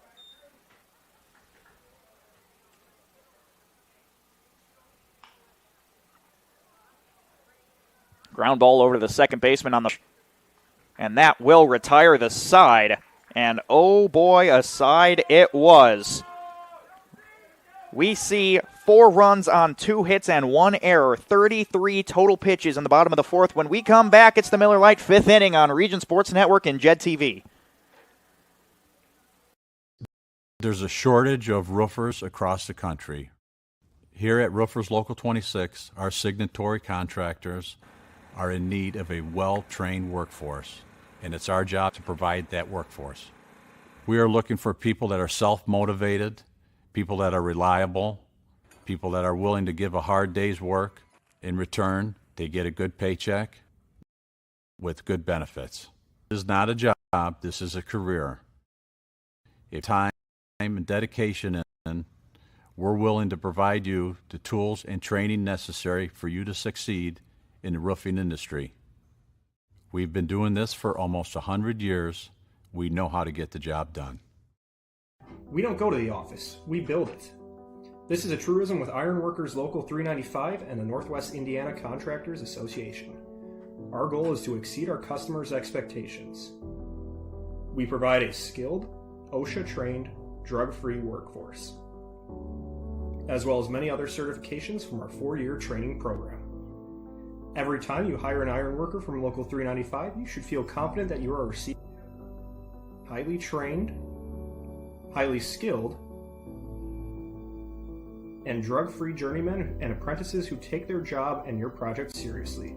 For more information, contact us at 219-763-7 or ironworkers395.com. Here in Northwest Indiana, whether the game's heating up or the sun's going down, there's nothing quite like finding yourself in the right place with the right choice in hand. And for many of us, that choice is a cold Miller Lite. Great taste, less filling. Please drink responsibly. It's Miller time.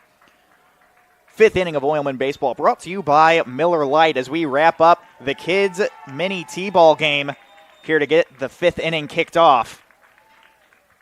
BP Saturdays are quite beautiful here at Oil City Stadium. And if you want to be a part of BP Saturdays here at Oil City Stadium, you can go to NWIOilmen.com to purchase your tickets today.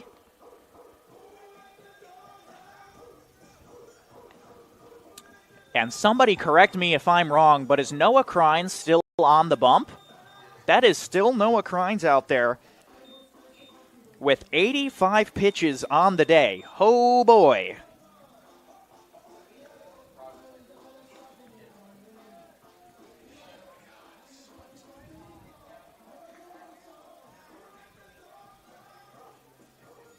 Noah Crines, 85 pitches in. Let's take a quick look at his stats so far in this game, making sure Ryan Groberski's out there at first base like he should be. But in pitching, Noah Crines, 4 innings pitched, 20 batters faced, 48 total strikes, giving up 4 hits and 4 earned runs, 6 walks, 6 Ks. Numbers look really, really good. Some of those numbers, not so much. And you have to remember that the first 2 innings had a combined 4 runs for the Elkhart County Miracle. Still with this starter, Noah Crines, out on the dish.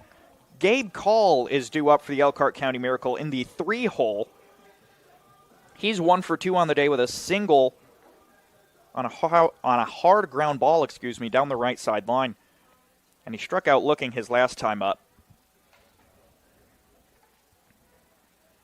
Gabe Call now comes to the dish to get your Miller Lite 5th inning started. Hopefully Crines can keep this pitch count low and not surpass 100.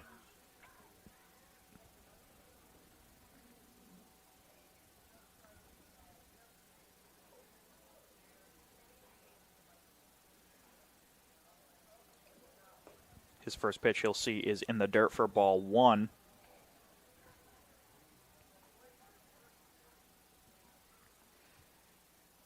Getting to that point where you could see that beautiful flame out there, brought to you by our friends at BP and Whiting. Called strike, count goes even. Call is the second baseman for the Miracle and wearing number 5.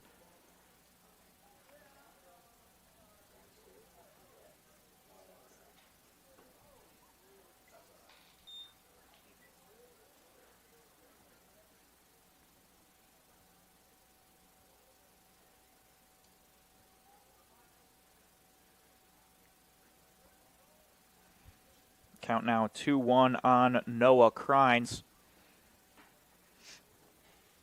Seeing all infielders playing pretty far back.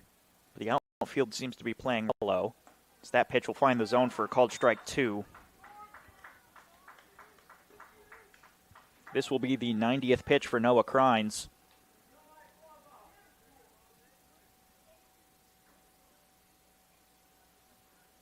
Swing and a miss, and he goes down on strikes. That's the 7th strikeout for Crines.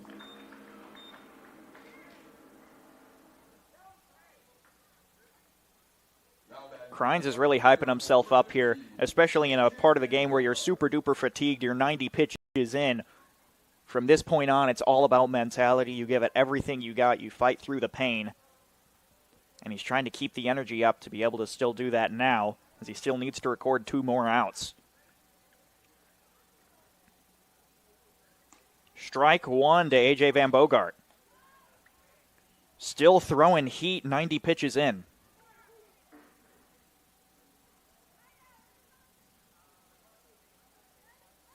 Big swing and a miss, and it's 0-2. A.J. Van Bogart wanted every inch of that ball. He swung like it was his last swing he'll ever swing. And it was nowhere near the bat.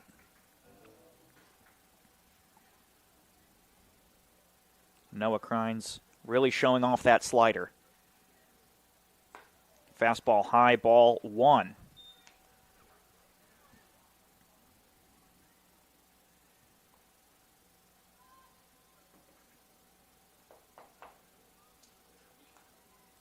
I'm going to get fouled back. We'll do the 1-2 again.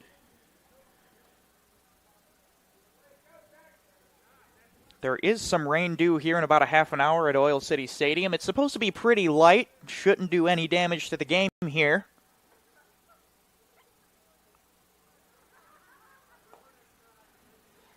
That'll be a ball to even up the count at 2.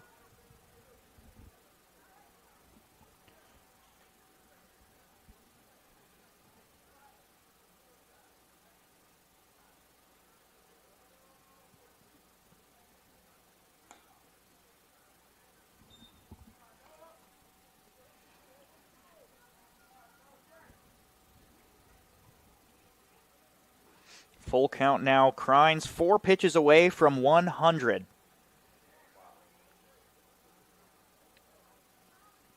And A.J. Van Bogart's going to wear that pitch and take first base. The fatigue finally wearing out on Noah Crines now. And you start to question when Mike Caston's officially going to make the call. I see Max Miller running out to the bullpen to do some bullpen catching.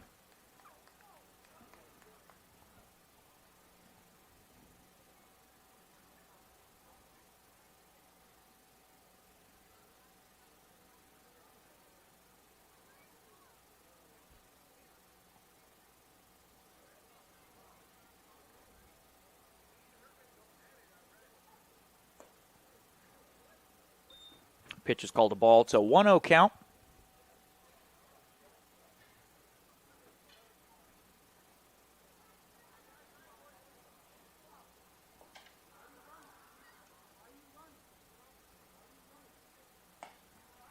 Now to Nathan Schoenher, the right fielder, who walked and struck out so far today. The right fielder, number 30 in the 5-hole. He's got some height to him.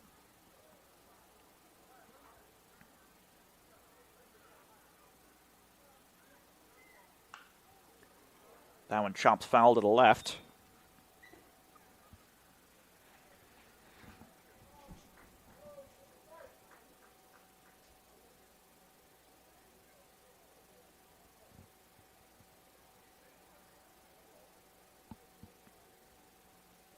Here comes the 2-1. Chopped foul to the right side, and the Oilman dugout just unable to make a grab on that one. They were all excited to try and hop that fence and grab it.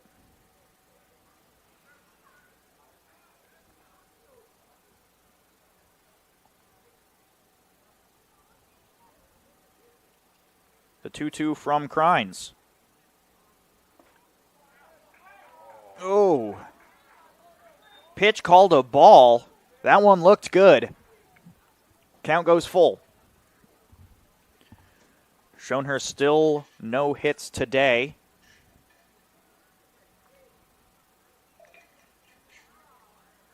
Fastball fouled back into the wall of the press box. And this is why we do this announcement pregame that you need to be aware. You need to be aware. They're coming. The only thing back here is brick. Those balls are bouncing. Full count. Swing, miss, gone.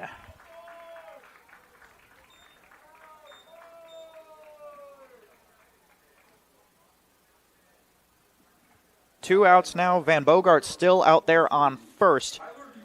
This brings up Kyler Dietrich. Also 0 for 1 on the day. The first baseman, number 23, grounded out to the second baseman, and he's walked.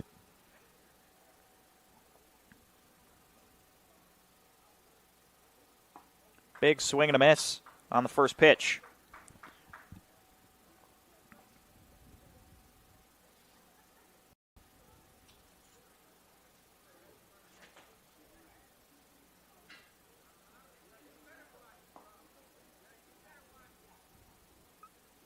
Pitches a ball in the dirt. Count goes 1-1.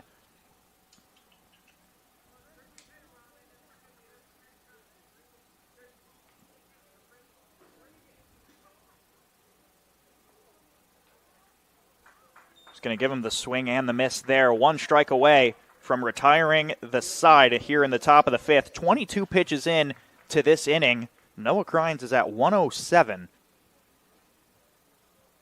And I can guarantee you now he's done. He's got nothing left to give as that one finds the zone. Called strike 3. Sit down, Elkhart Miracle. And here we go for the bats once again for the Northwest Indiana Oilmen coming up right after this.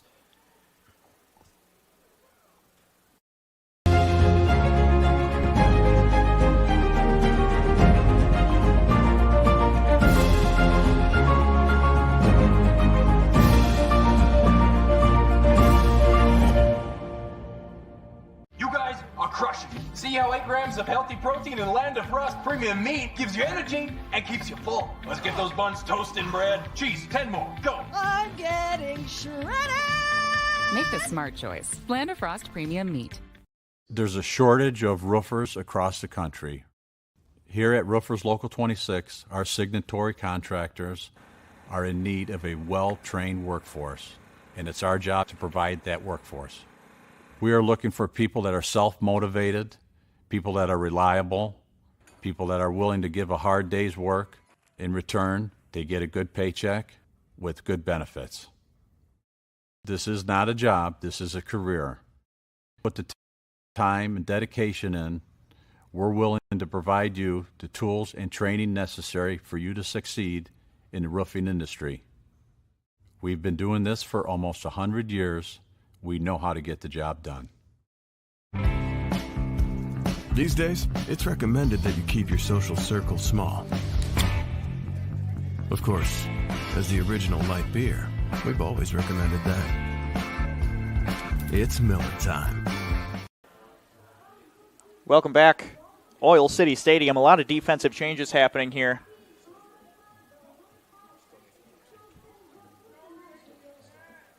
Looks like Nathan Penarski, the pitcher, has left out to center field, putting A.J. Van Bogart back in left.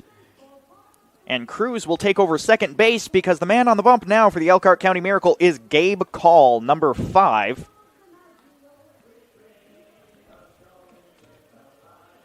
Due up for the Oilmen. It is Garnica, Rigosa, and List, but it doesn't look like we're going to get that because I see a number 36 out in the on-deck circle right now warming up.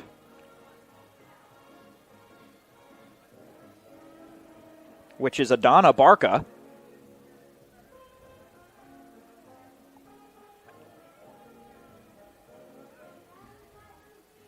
So it does look like it will be Adana Barca to get things kicked off here in the bottom of the Miller Lite 5th inning. Adon is a 5'6" infielder from Olive Harvey College. Now batting for the Oilmen, number 36, Adon Barca. Adon is from Munster.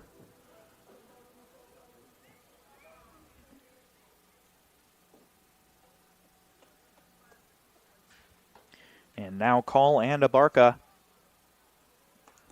both getting their chance at this game. First pitch is a ball. It is a 13-4 ball game in the bottom of the 5th inning. Your eyes are not deceiving you, people.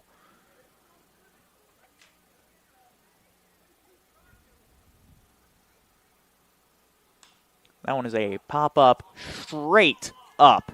First baseman's going to call it. He'll make the grab. And in 2 pitches, they record their first out. Now batting for the Oilmen, number 25, Alonzo Rigosa. 25, Alonzo Rigosa. The shortstop is 1 for 2 on the day.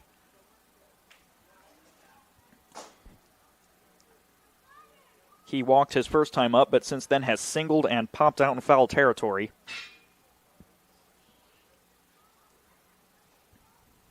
His first pitch is inside for a ball.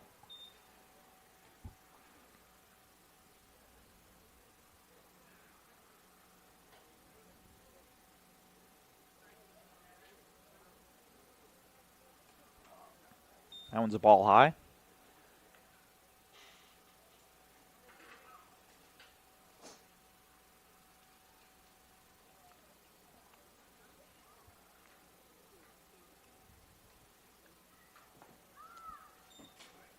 Finally gets Rigosa swing, and then will make the count 2-1. A lot of defensive alignment things going on here for both teams. Luckily, we were able to keep up with it here in the press box as that ball is going to buzz the tower. So just to recap, from left to right is Van Bogart, Penarski, and Schoenher. Now third to first being Galindo, Garcia, Cruz, and Dietrich. Ball 4, and Call will head on to first base with 1 out. Now Mason List. Now batting for the Oilmen, number 6, Mason List.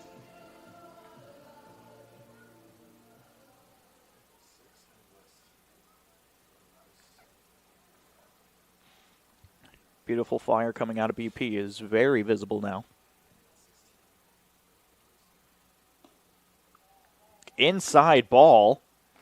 List almost took a bit of a protective swing there. The left fielder in the 9-hole is currently 0 for 1 on the day. He had a walk and he was hit by a pitch, but his first time up was ground out to the first baseman. Now that wild pitch will advance a runner. He's taken a hefty round over at second, thought about third. He will not go. Count goes 2-0. A lot of wild pitches for Elkhart.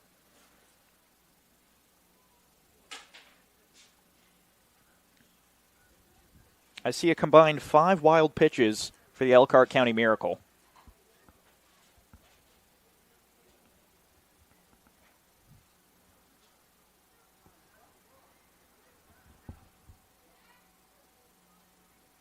Bit of a conversation here between Thompson and Call. This time I don't really know what they're talking about.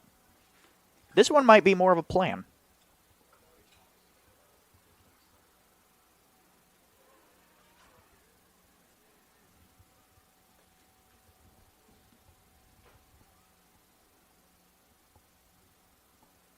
Here's the 2-0. It's going to be inside. That one was real close to hitting him in the ankles.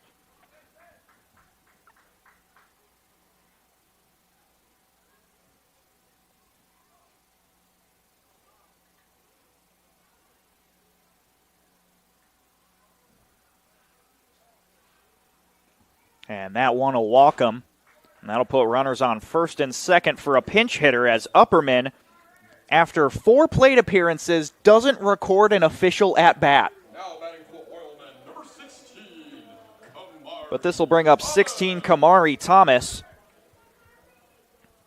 Kamari Thomas, an outfielder from Michigan State University, playing out of Chicago, Illinois. See what this D1 athlete can do. Takes ball 1 high.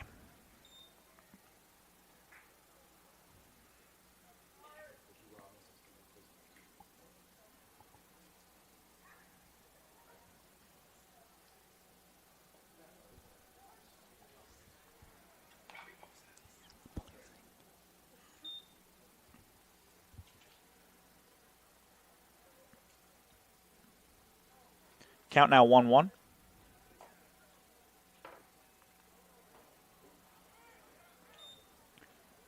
Pass ball, going to make it over to third.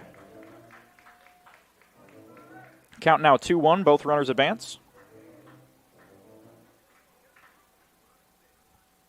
Rygosa now on third with List on second. Only 1 out in a 2-1 count.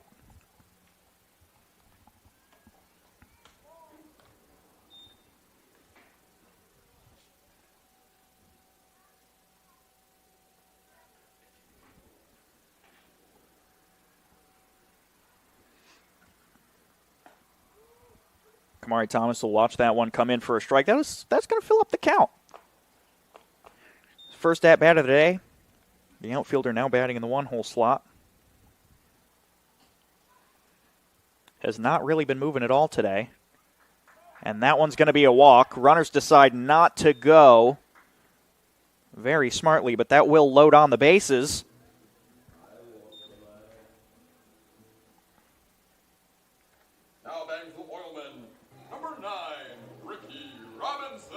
So Mike Fedor has now been subbed out. It'll be number 9, Ricky Robinson, taking over at third base.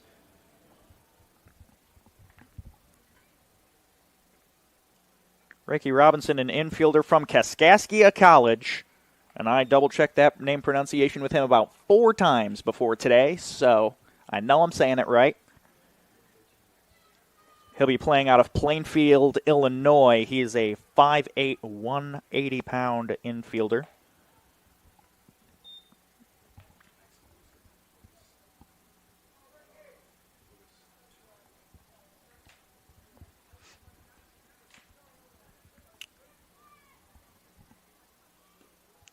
Next pitch is going to be just below the knees for ball 2.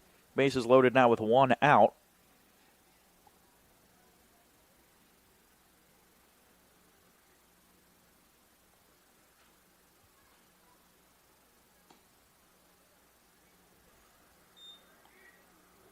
Yep.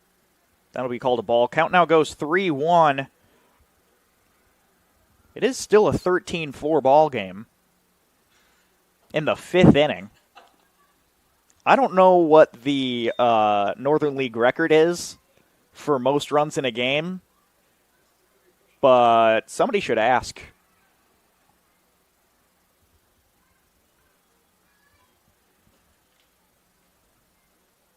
That's going to be high above the head. That'll walk in a run. Now the score goes 14-4.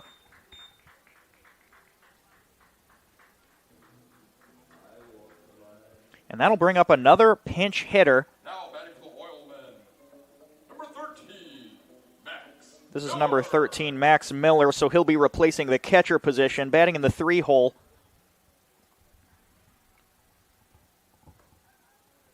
He'll take ball 1. Max Miller from Joliet JUCO in Glencoe, Illinois is his hometown. It's a ground ball, and that'll bounce off the base. That should score 2. It will. He might record a double out of it. The tag over at third, not in time. He records the double.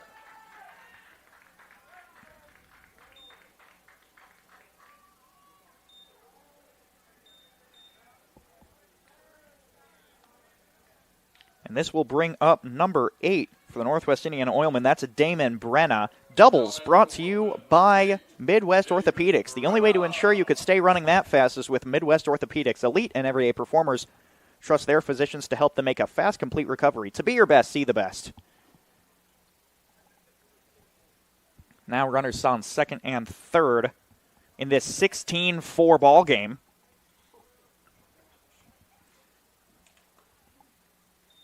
You know, when you're in the 5th inning and you have 4 times as many runs as the other team, and it's not like it's 4-1 or 8-2. We're talking 16-4. Like, I know the Oilmen are like excited to like get their bats on the balls and like score some runs. But like, at what point do you just tell them to slow down a little bit? Because now in every inning so far in this game, the Oilmen have scored 2 or more runs. Pitch called a strike to even up the count at 2. 4 out of these 5 innings, the Oilmen have scored 3 or more runs.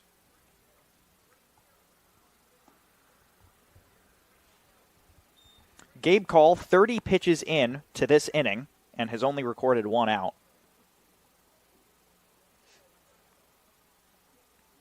Here's the payoff, and it's high and will load up the bases.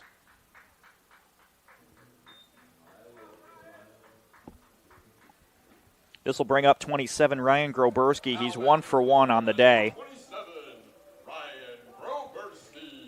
His only other time up was a single on a line drive to the right field. And now with Robinson on third, Miller at second, and Brenna on first.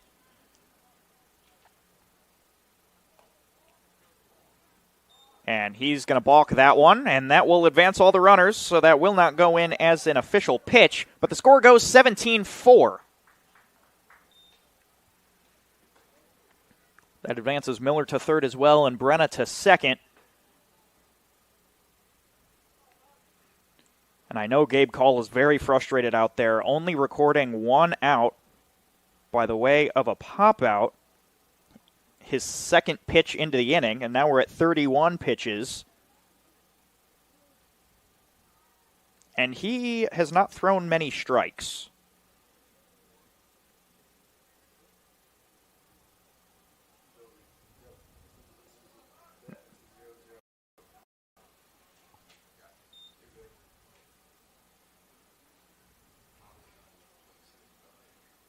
Now we will resume game here. Ryan Groberski takes first pitch for ball 1. His first official pitch. That first one was without a doubt a balk. You can't like, that was nowhere near his normal pitching windup. That was not a pitch. Called strike 1.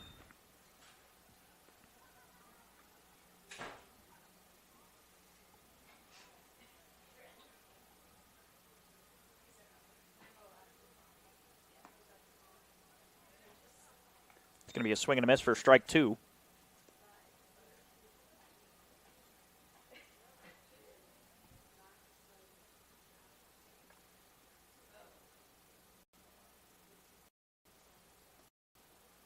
And that'll be a last ball. Decide not to go. They very well could have.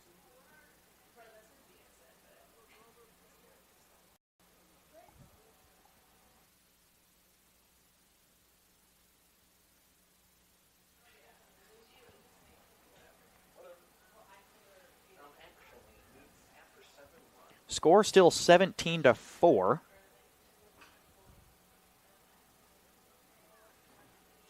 That's a ground ball over to the third baseman. He'll scoop it up. Decide to play over to first. It'll be a ground out, but it'll score another one. The score goes 18-4. Now batting for the Oilmen, number 33, Hobbs Dunn.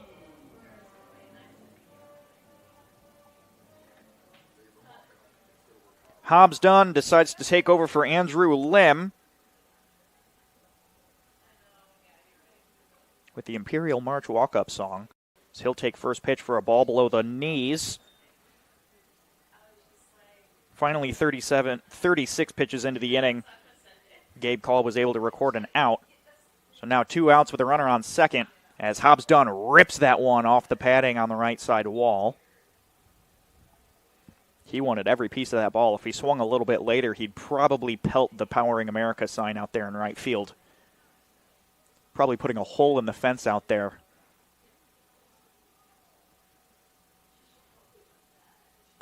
Pitch is high. Brenna taking some hefty leads out there at second base, and he absolutely can because Garcia and Cruz both just ignoring the runner.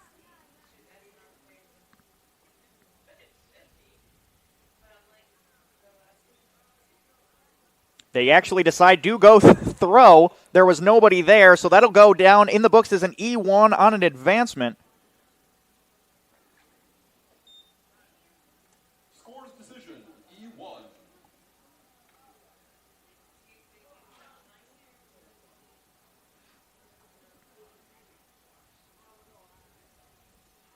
Now score 18-4 with a runner on third as that one is popped straight up. If he drops it, it scores one. The left fielder makes the grab, and that will retire the side here in the bottom of the fifth. And oh boy, what a fifth it was. 5 runs on 1 hit. You heard me right. It's 5 runs on 1 hit and 1 error. 40 total pitches. When we come back, it's 18-4 in the top of the 6th inning on Region Sports and Jed TV. There's a shortage of roofers across the country. Here at Roofers Local 26, our signatory contractors are in need of a well-trained workforce, and it's our job to provide that workforce. We are looking for people that are self-motivated, people that are reliable, people that are willing to give a hard day's work. In return, they get a good pay with good benefits. This is not a job, this is a career. If you're willing to put the time and dedication in, we're willing to provide you the tools and training necessary for you to succeed in the roofing industry. We've been doing this for almost 100 years. We know how to get the job done. We don't go to the office, we build it. This is a truism with Ironworkers Local 395 and the Northwest Indiana Contractors Association. Our goal is to exceed our customers' expectations. We provide a skilled, OSHA-trained, drug-free workforce, as well as many other certifications from our 4-year training program. Every worker from Local 395, you should feel confident that you are receiving highly trained, highly skilled, and drug-free journeymen and apprentices who take their job and your project seriously. For more information, contact us at 219-763-7900 or ironworkers395.com. Welcome back to Oil City Stadium. It is Aaron Buchholz on the mound now for the Northwest Indiana Oilmen. A little bit about Aaron Buchholz. He is from Harper College, playing out of LaGrange Park, Illinois. 6'4", 185. The lefty has a fastball, a curveball, and a changeup. He's keeping it simple.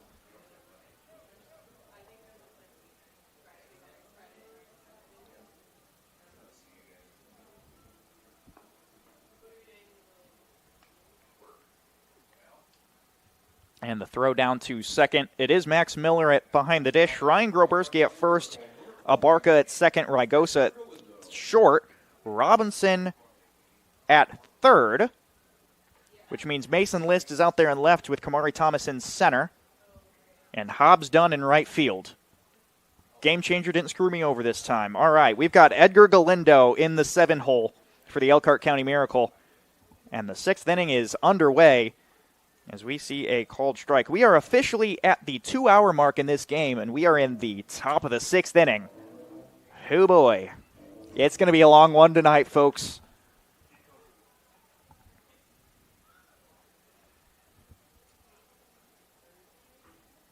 I can give you the gist of what the headline is going to look like on NWI.com. It will probably read something like Oilmen win in a blowout to Elkhart County Miracle.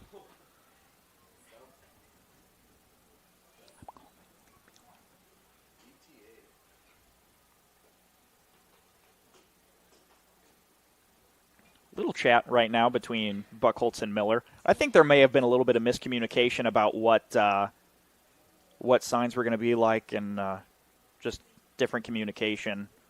Not quite on the same chemistry yet. I don't think these guys have pitched to each other before.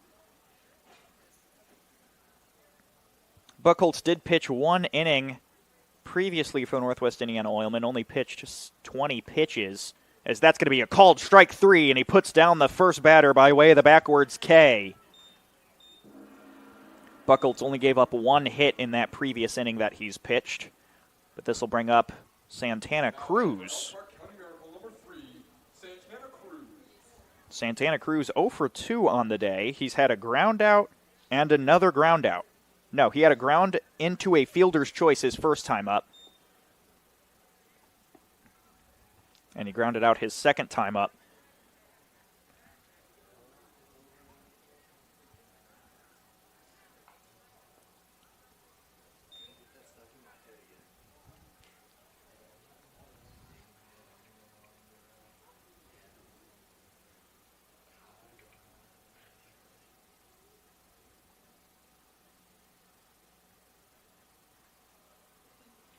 Here comes the 1-1. It's going to be inside for ball 2.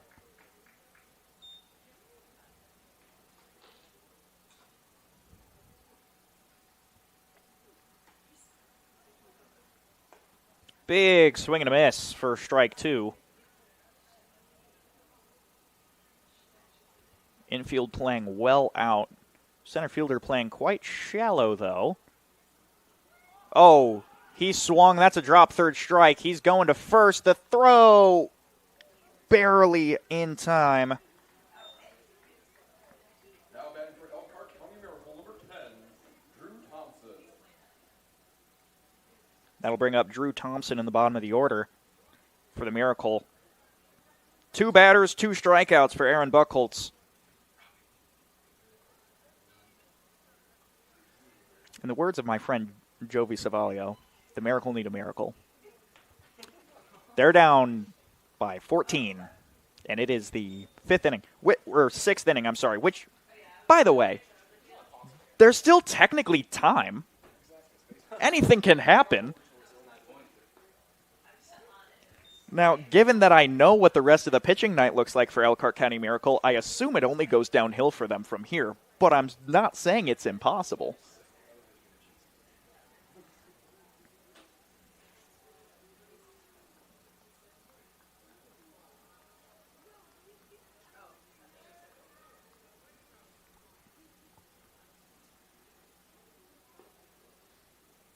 That'll be a ball for 1-2. Scores from around the league.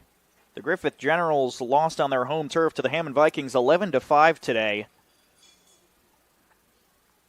That'll bring the Hammond Vikings up to 1-1. The Griffith Generals will now go 1-1 as well. And the Elkhart County Miracle up until now are 1-1.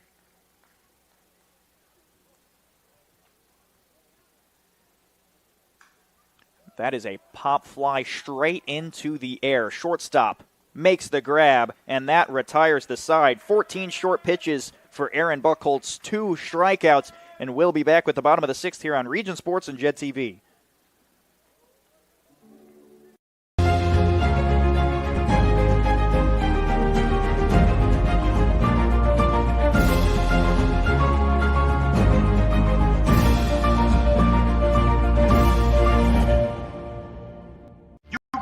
Crushing. See how 8 grams of healthy protein in Land of Frost premium meat gives you energy and keeps you full. Let's get those buns toasted, bread. Cheese, 10 more. Go. I'm getting shredded. Make the smart choice. Land of Frost Premium Meat. There's a shortage of roofers across the country. Here at Roofers Local 26, our signatory contractors need of a well-trained workforce. and it's our job to provide that workforce. We are looking for people that are self-motivated, people that are reliable, people that are willing to give a hard day's work. In return, they get a good paycheck with good benefits. This is not a job, this is a career. If you're willing to put the time and dedication in, we're willing to provide you the tools and training necessary for you to succeed in the roofing industry. We've been doing this for almost 100 years. We know how to get the job done. These days, it's recommended that you keep your social circle small. Of course, as the original light beer, we've always recommended that. It's Miller time. Back here at Oil City Stadium for the bottom of the 6th inning, well into the 2-hour mark of this game. I think we've officially hit 2:10. Northwest Indiana Oilmen 18, Elkhart County Miracle 4. New pitcher on the mound for the Miracle. It's Kyler Dietrich. He's been playing first base so far today. Gabe Call moved out to right field, and Schoenher has come in to right.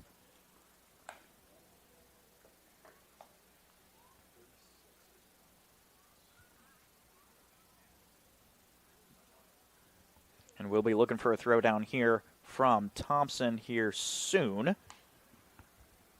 But in the meantime, due up for the Oilmen is Adana Barco, who has only had one other at-bat so far. He popped out to the first baseman. Adana's now playing second, as he just came in for the first time last inning.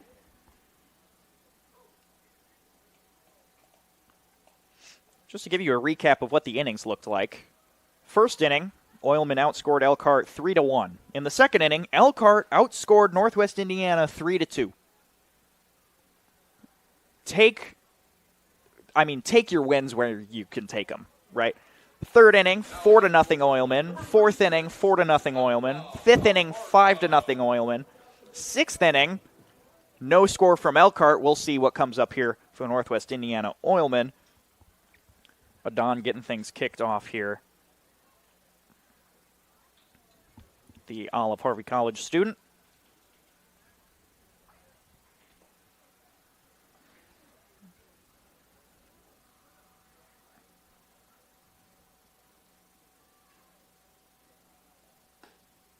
He's going to take strike one on the outside corner.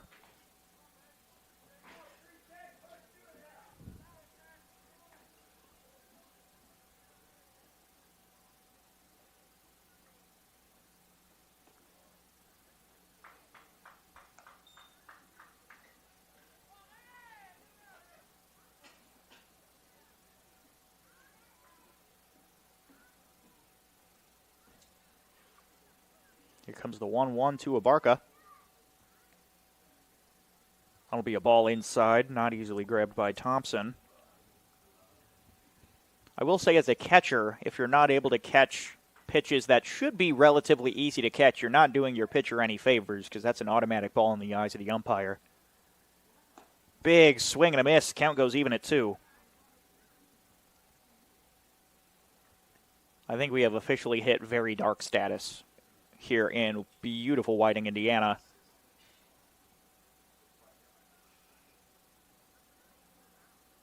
And that pitch is going to be in the dirt. Brings the count to full. Thompson eager to get to the ball when there's nobody on base. We could take our time. I will say, if you were tuning into the Oilman game yesterday, as Abarca walks there and brings up Alonzo Rygoza, Jake Norwine hit a massive foul ball through the left field netting out in foul territory and nearly hit the house out there in left field corner. And I was parked behind that scoreboard yesterday, so I decided I was going to go try and look for the ball. It took me 4 seconds. I found that ball very quickly, so I've got a Jake Norwine foul ball just sitting at home. That is now the second Northern League ball that I have at home. My first one I stole from up here in the press box after the end of last season, as it was a ball used as practice for last year's play-by-play Charlie Schmidgall to practice his autograph. He did a practice run on a Northern League ball. And then he did it for real with a Sharpie on a different Northern League ball and gave it to our superfan Mike Jones. But I stole the practice ball, and now that's up on a shelf at home. It's going to be a ground ball over the first baseman. He might be able to make the tag. Tries to dodge the tag. He does manage to get tagged. It will advance the runner. But that'll bring us to 1 out with a runner on second base. Mason List with a runner in scoring position has the opportunity to tell Elkhart that they're not taking the brakes off.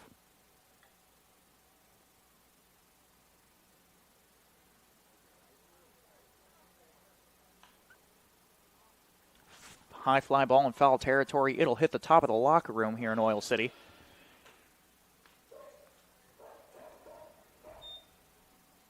And that brings us to 11 pitches so far for Dietrich to record that first out, which is less than some of the others.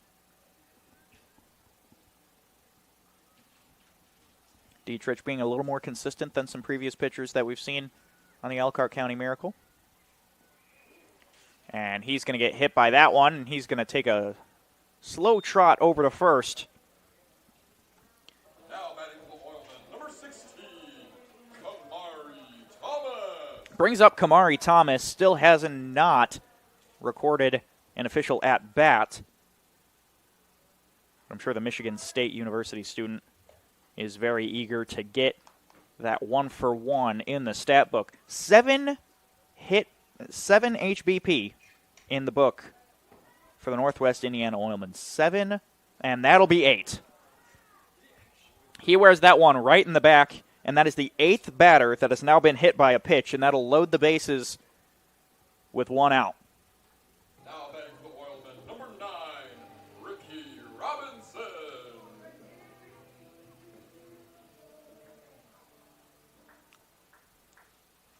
This will bring up Ricky Robinson for Northwest Indiana. Very small chat between Santana Cruz and Dietrich on the mound. Just shaking the nerves.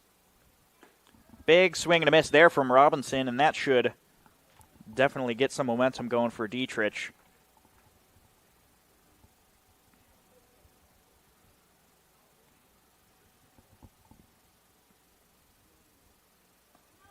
Oh, called strike 2. It's hard to watch that pitch go by. If I was in the box, I'd be hungry to take that one.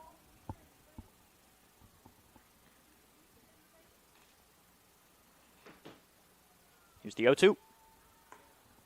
Up and well outside for ball 1. A lot of pressure on Dietrich right now with bases loaded and 1 out. Although, how much pressure can there really be? You can't make the game much worse than it already is for Elkhart. You can laugh at me all you want. It's true. So that one's going to get fouled off over the netting and into the concession area of Oil City Stadium.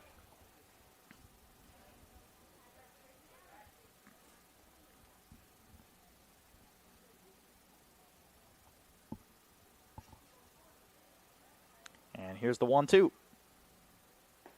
Called strike 3. Dietrich goes down by way of the backwards K, and that brings up Max Miller for the Northwest Indiana Oilmen. 1-for-1 on the day. His last time up was a double on a hard ground ball to the left field.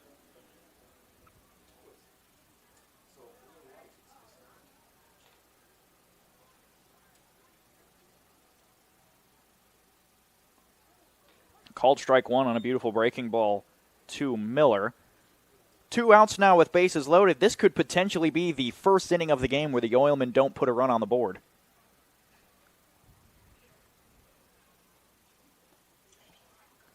Foul tip in for strike 2.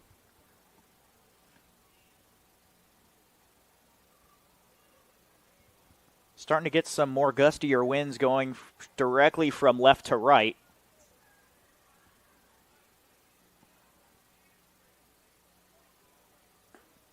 That's a ball right there. This wind is becoming a left-handed hitter's dream.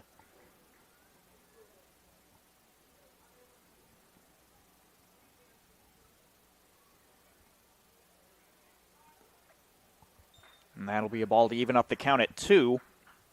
It is Abarca on third with List at second and Thomas on first.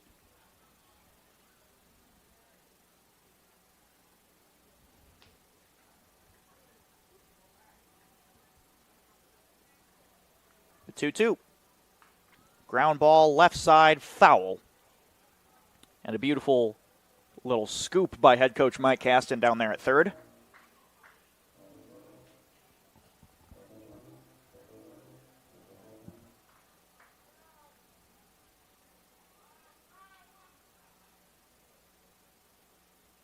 Here's the 2-2. Ball outside. That one was close. That's hard to take when you're in a 2-2 count.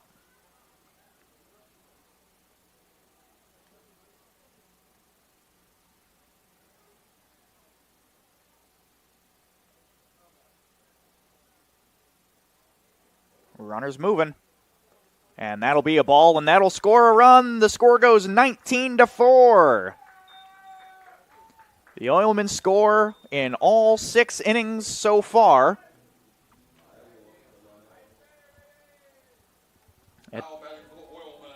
And this will bring up number 8, Damon Brenna.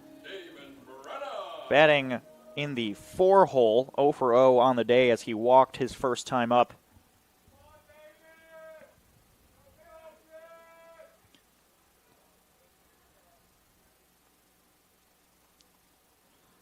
This will be the 7th batter for the Oilmen of this inning.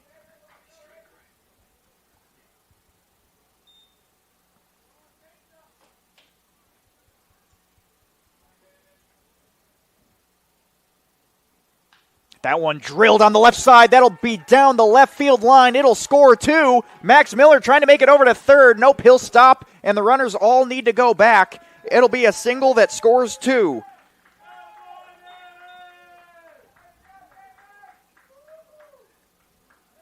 Damon Brenna making his presence known as he puts in 2 RBI. And Ryan Groberski, 1 for 2 on the day with 2 outs. Still with a runner in scoring position, has an opportunity to make it even worse for the Elkhart County Miracle as they are down 21-4 here in the bottom of the 6th inning.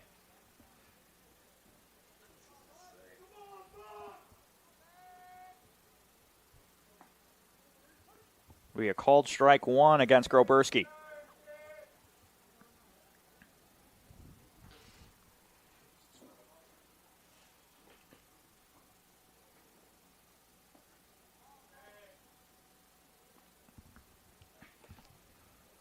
Now, at first glance, you might say, 21 runs, they must be hitting a ton. Well, let me tell you, they only have 9 hits. That's not a lot of hits compared to 21 runs. You really question how many walks we've seen in this game when the score sheet says 21-9-1. Oh, called strike 3, and the backwards K retires the side. Dietrich strikes out 2. But unfortunately gives up 3 more runs on 1 hit. We'll be back with more Oilman baseball here on JED TV and Region Sports Network. Northwest Indiana is unique. It feels like a family. I'm proud to partner with BP for small business development, for supporting homeless shelters. There are many benefits, not only for job creation, but economic growth and development, their commitment to community. Hear more from Monica and the Whiting community at bp.com/whiting. Who is the IBEW? People who bring the power to your home. The ones who make sure your phone calls and internet keep speeding schools, shows, and sporting events to the world. Keep America's railroads on the right track. Help cities, states, and the federal government work for you. And we proudly build products made in the USA. The International Brotherhood of Electrical Workers, the IBEW. These days, it's recommended that you keep your social circle small. Of course, as the original light beer, we've always recommended that. It's Miller time. Wait! Let me help! Land of Frost! Premium meat! delicious, and no byproducts. Toss it in. Et moi? Okay. Whee! Make the smart choice. Land of Frost Premium. Well, you know it's a blowout when there's double digits against single digits at least, but 21-4 is already one of the biggest blowouts that I've ever seen in baseball, let alone here in the Northern League. And the only way to possibly make it worse for the Elkhart County Miracle would to be to put a D1 pitcher on the mound. But that's exactly what the Northwest Indiana Oilmen have just done. St. Louis University pitcher Aman Khan now on the bump for the Northwest Indiana Oilmen out of Chicago, Illinois. And I gotta say, to be from Chicago and go to a college in St. Louis is abnormal. That is not a normal thing that you usually see, especially with the St. Louis-Chicago rivalries you see in all professional sports. All the St. Louis teams hate all the Chicago teams, and that's just how it goes, right? The Cubs and the Sox both hate the Cards. The Blackhawks hate the Blues. Like, it's just, that's how it goes. But we are now into the 7th inning, sponsored by Laborers Local 41, currently representing 1,200 members who work in the construction industry in the Northwest Indiana area. They are the fastest growing union of construction workers and one of the most diverse and influential groups representing public service employees. For more information, visit laborers41.com.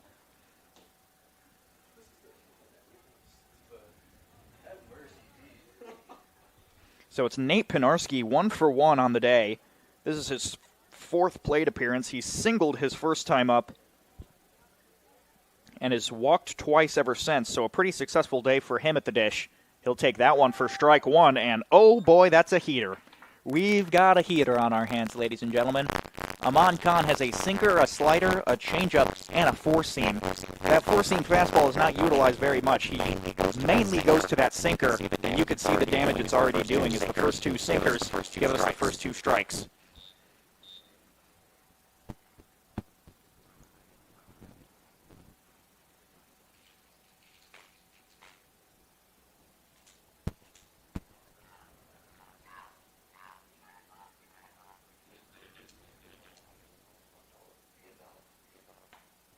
Going to be a ball outside. Aman Khan is 6'6". Weighs 210 pounds. This is another righty versus lefty matchup, but I don't think it's very fair with it being D1. And that's going to be a fastball. Just a tad low to even up the count at 2.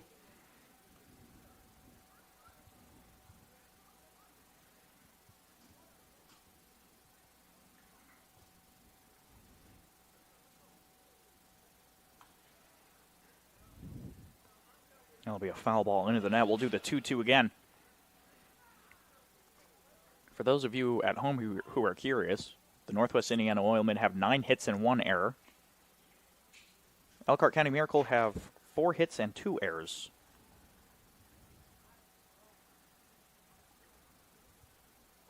Here's the 2-2. Outside ball 3. I would say Aman might just still be shaking off the nerves right now, but also he's been in way crazier situations than this. I know he has, being a pitcher for SLU. That's driven deep out into center field. Center fielder tracks it and makes an easy grab for the first out. Kamari Thomas not needing to do any work out there.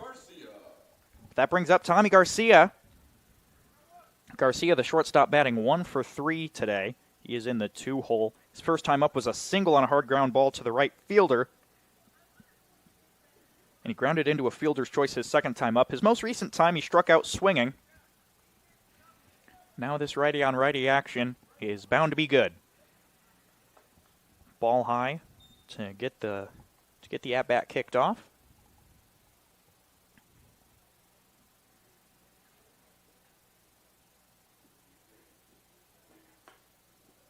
Strike called on the outside corner.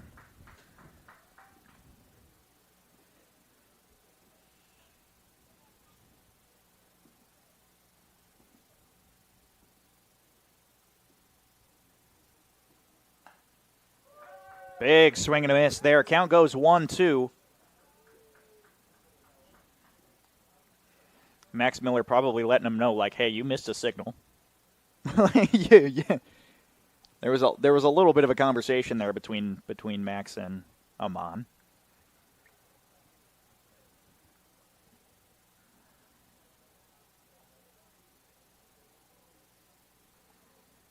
Garcia calls time.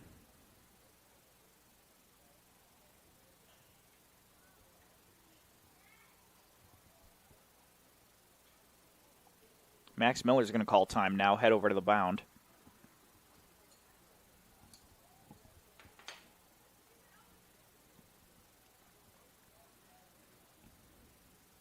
Not sure what that one would have been about, but Max Miller has caught for 3 different pitchers already today.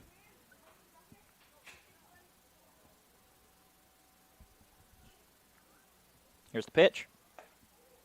Inside, ball 2.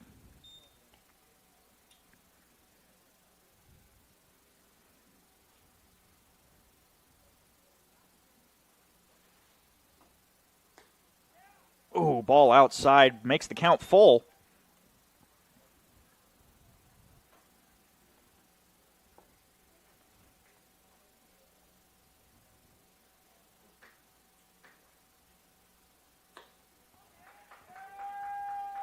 And that'll be a swinging strike 3. And Max Miller missed the throw down to third, so you're not allowed to throw it around the bases anymore, but that'll bring up Gabe Call.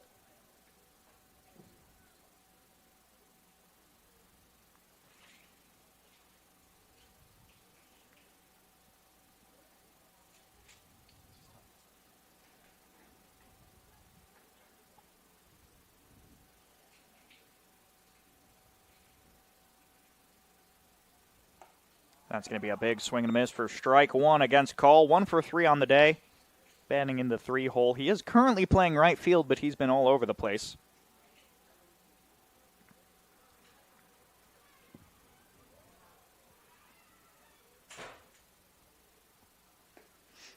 It's going to be a ball low. Didn't like the frame from Max Miller.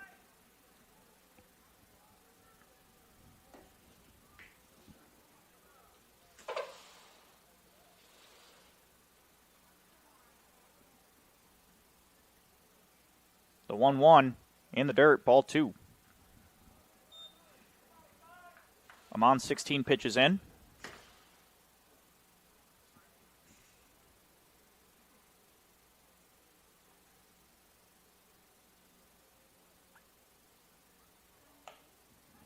And that is ball 3. We are 1 out away from the stretch here at Oil City Stadium.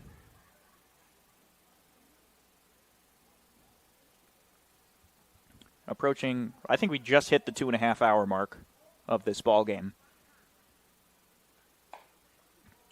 That'll be ball 4. He will walk over to first. Call gets a free base to bring up the player manager, A.J. Van Bogart, playing left field now, was playing center field earlier in this game.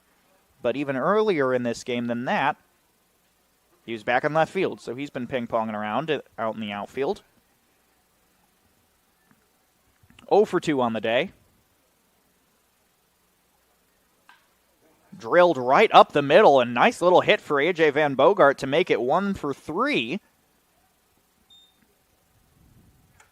Now batting for the Elkhart County Miracle, number 30, Nathan Schoenherr. Nathan Schoenherr is going to come up to the dish now. 0 for 2 on the day in the 5-hole. He's had 2 strikeouts, 1 looking, 1 swinging, and he walked his first time up.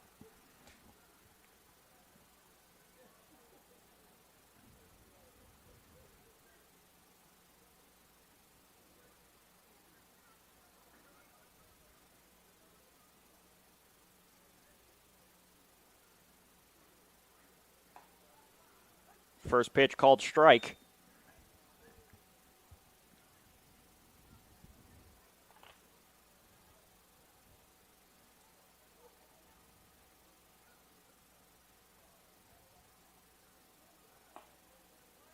Big swing and a miss for strike 2.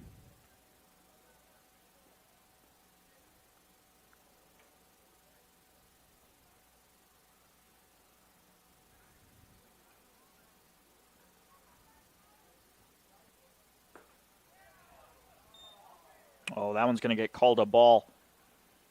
Amon Khan's last time on the mound for St. Louis was February 26th, where he recorded 1 out against 2 hits and let 3 earned runs in.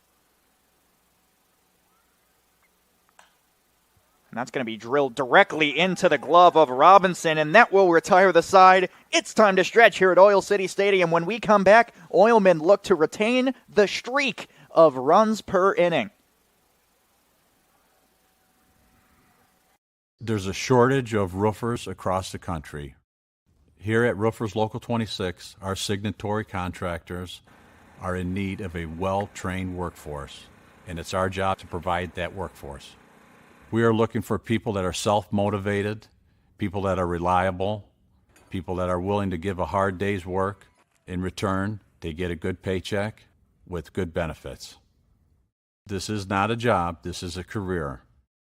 If you're willing to put the time and dedication in, we're willing to provide you the tools and training necessary for you to succeed in the roofing industry. We've been doing this for almost 100 years. We know how to get the job done. We don't go to the office, we build it. This is a truism with Ironworkers Local 395 and the Northwest Indiana Contractors Association. Our goal is to exceed our customers' expectations. We provide a skilled, OSHA-trained, drug-free workforce, as well as many other certifications from our 4-year training program.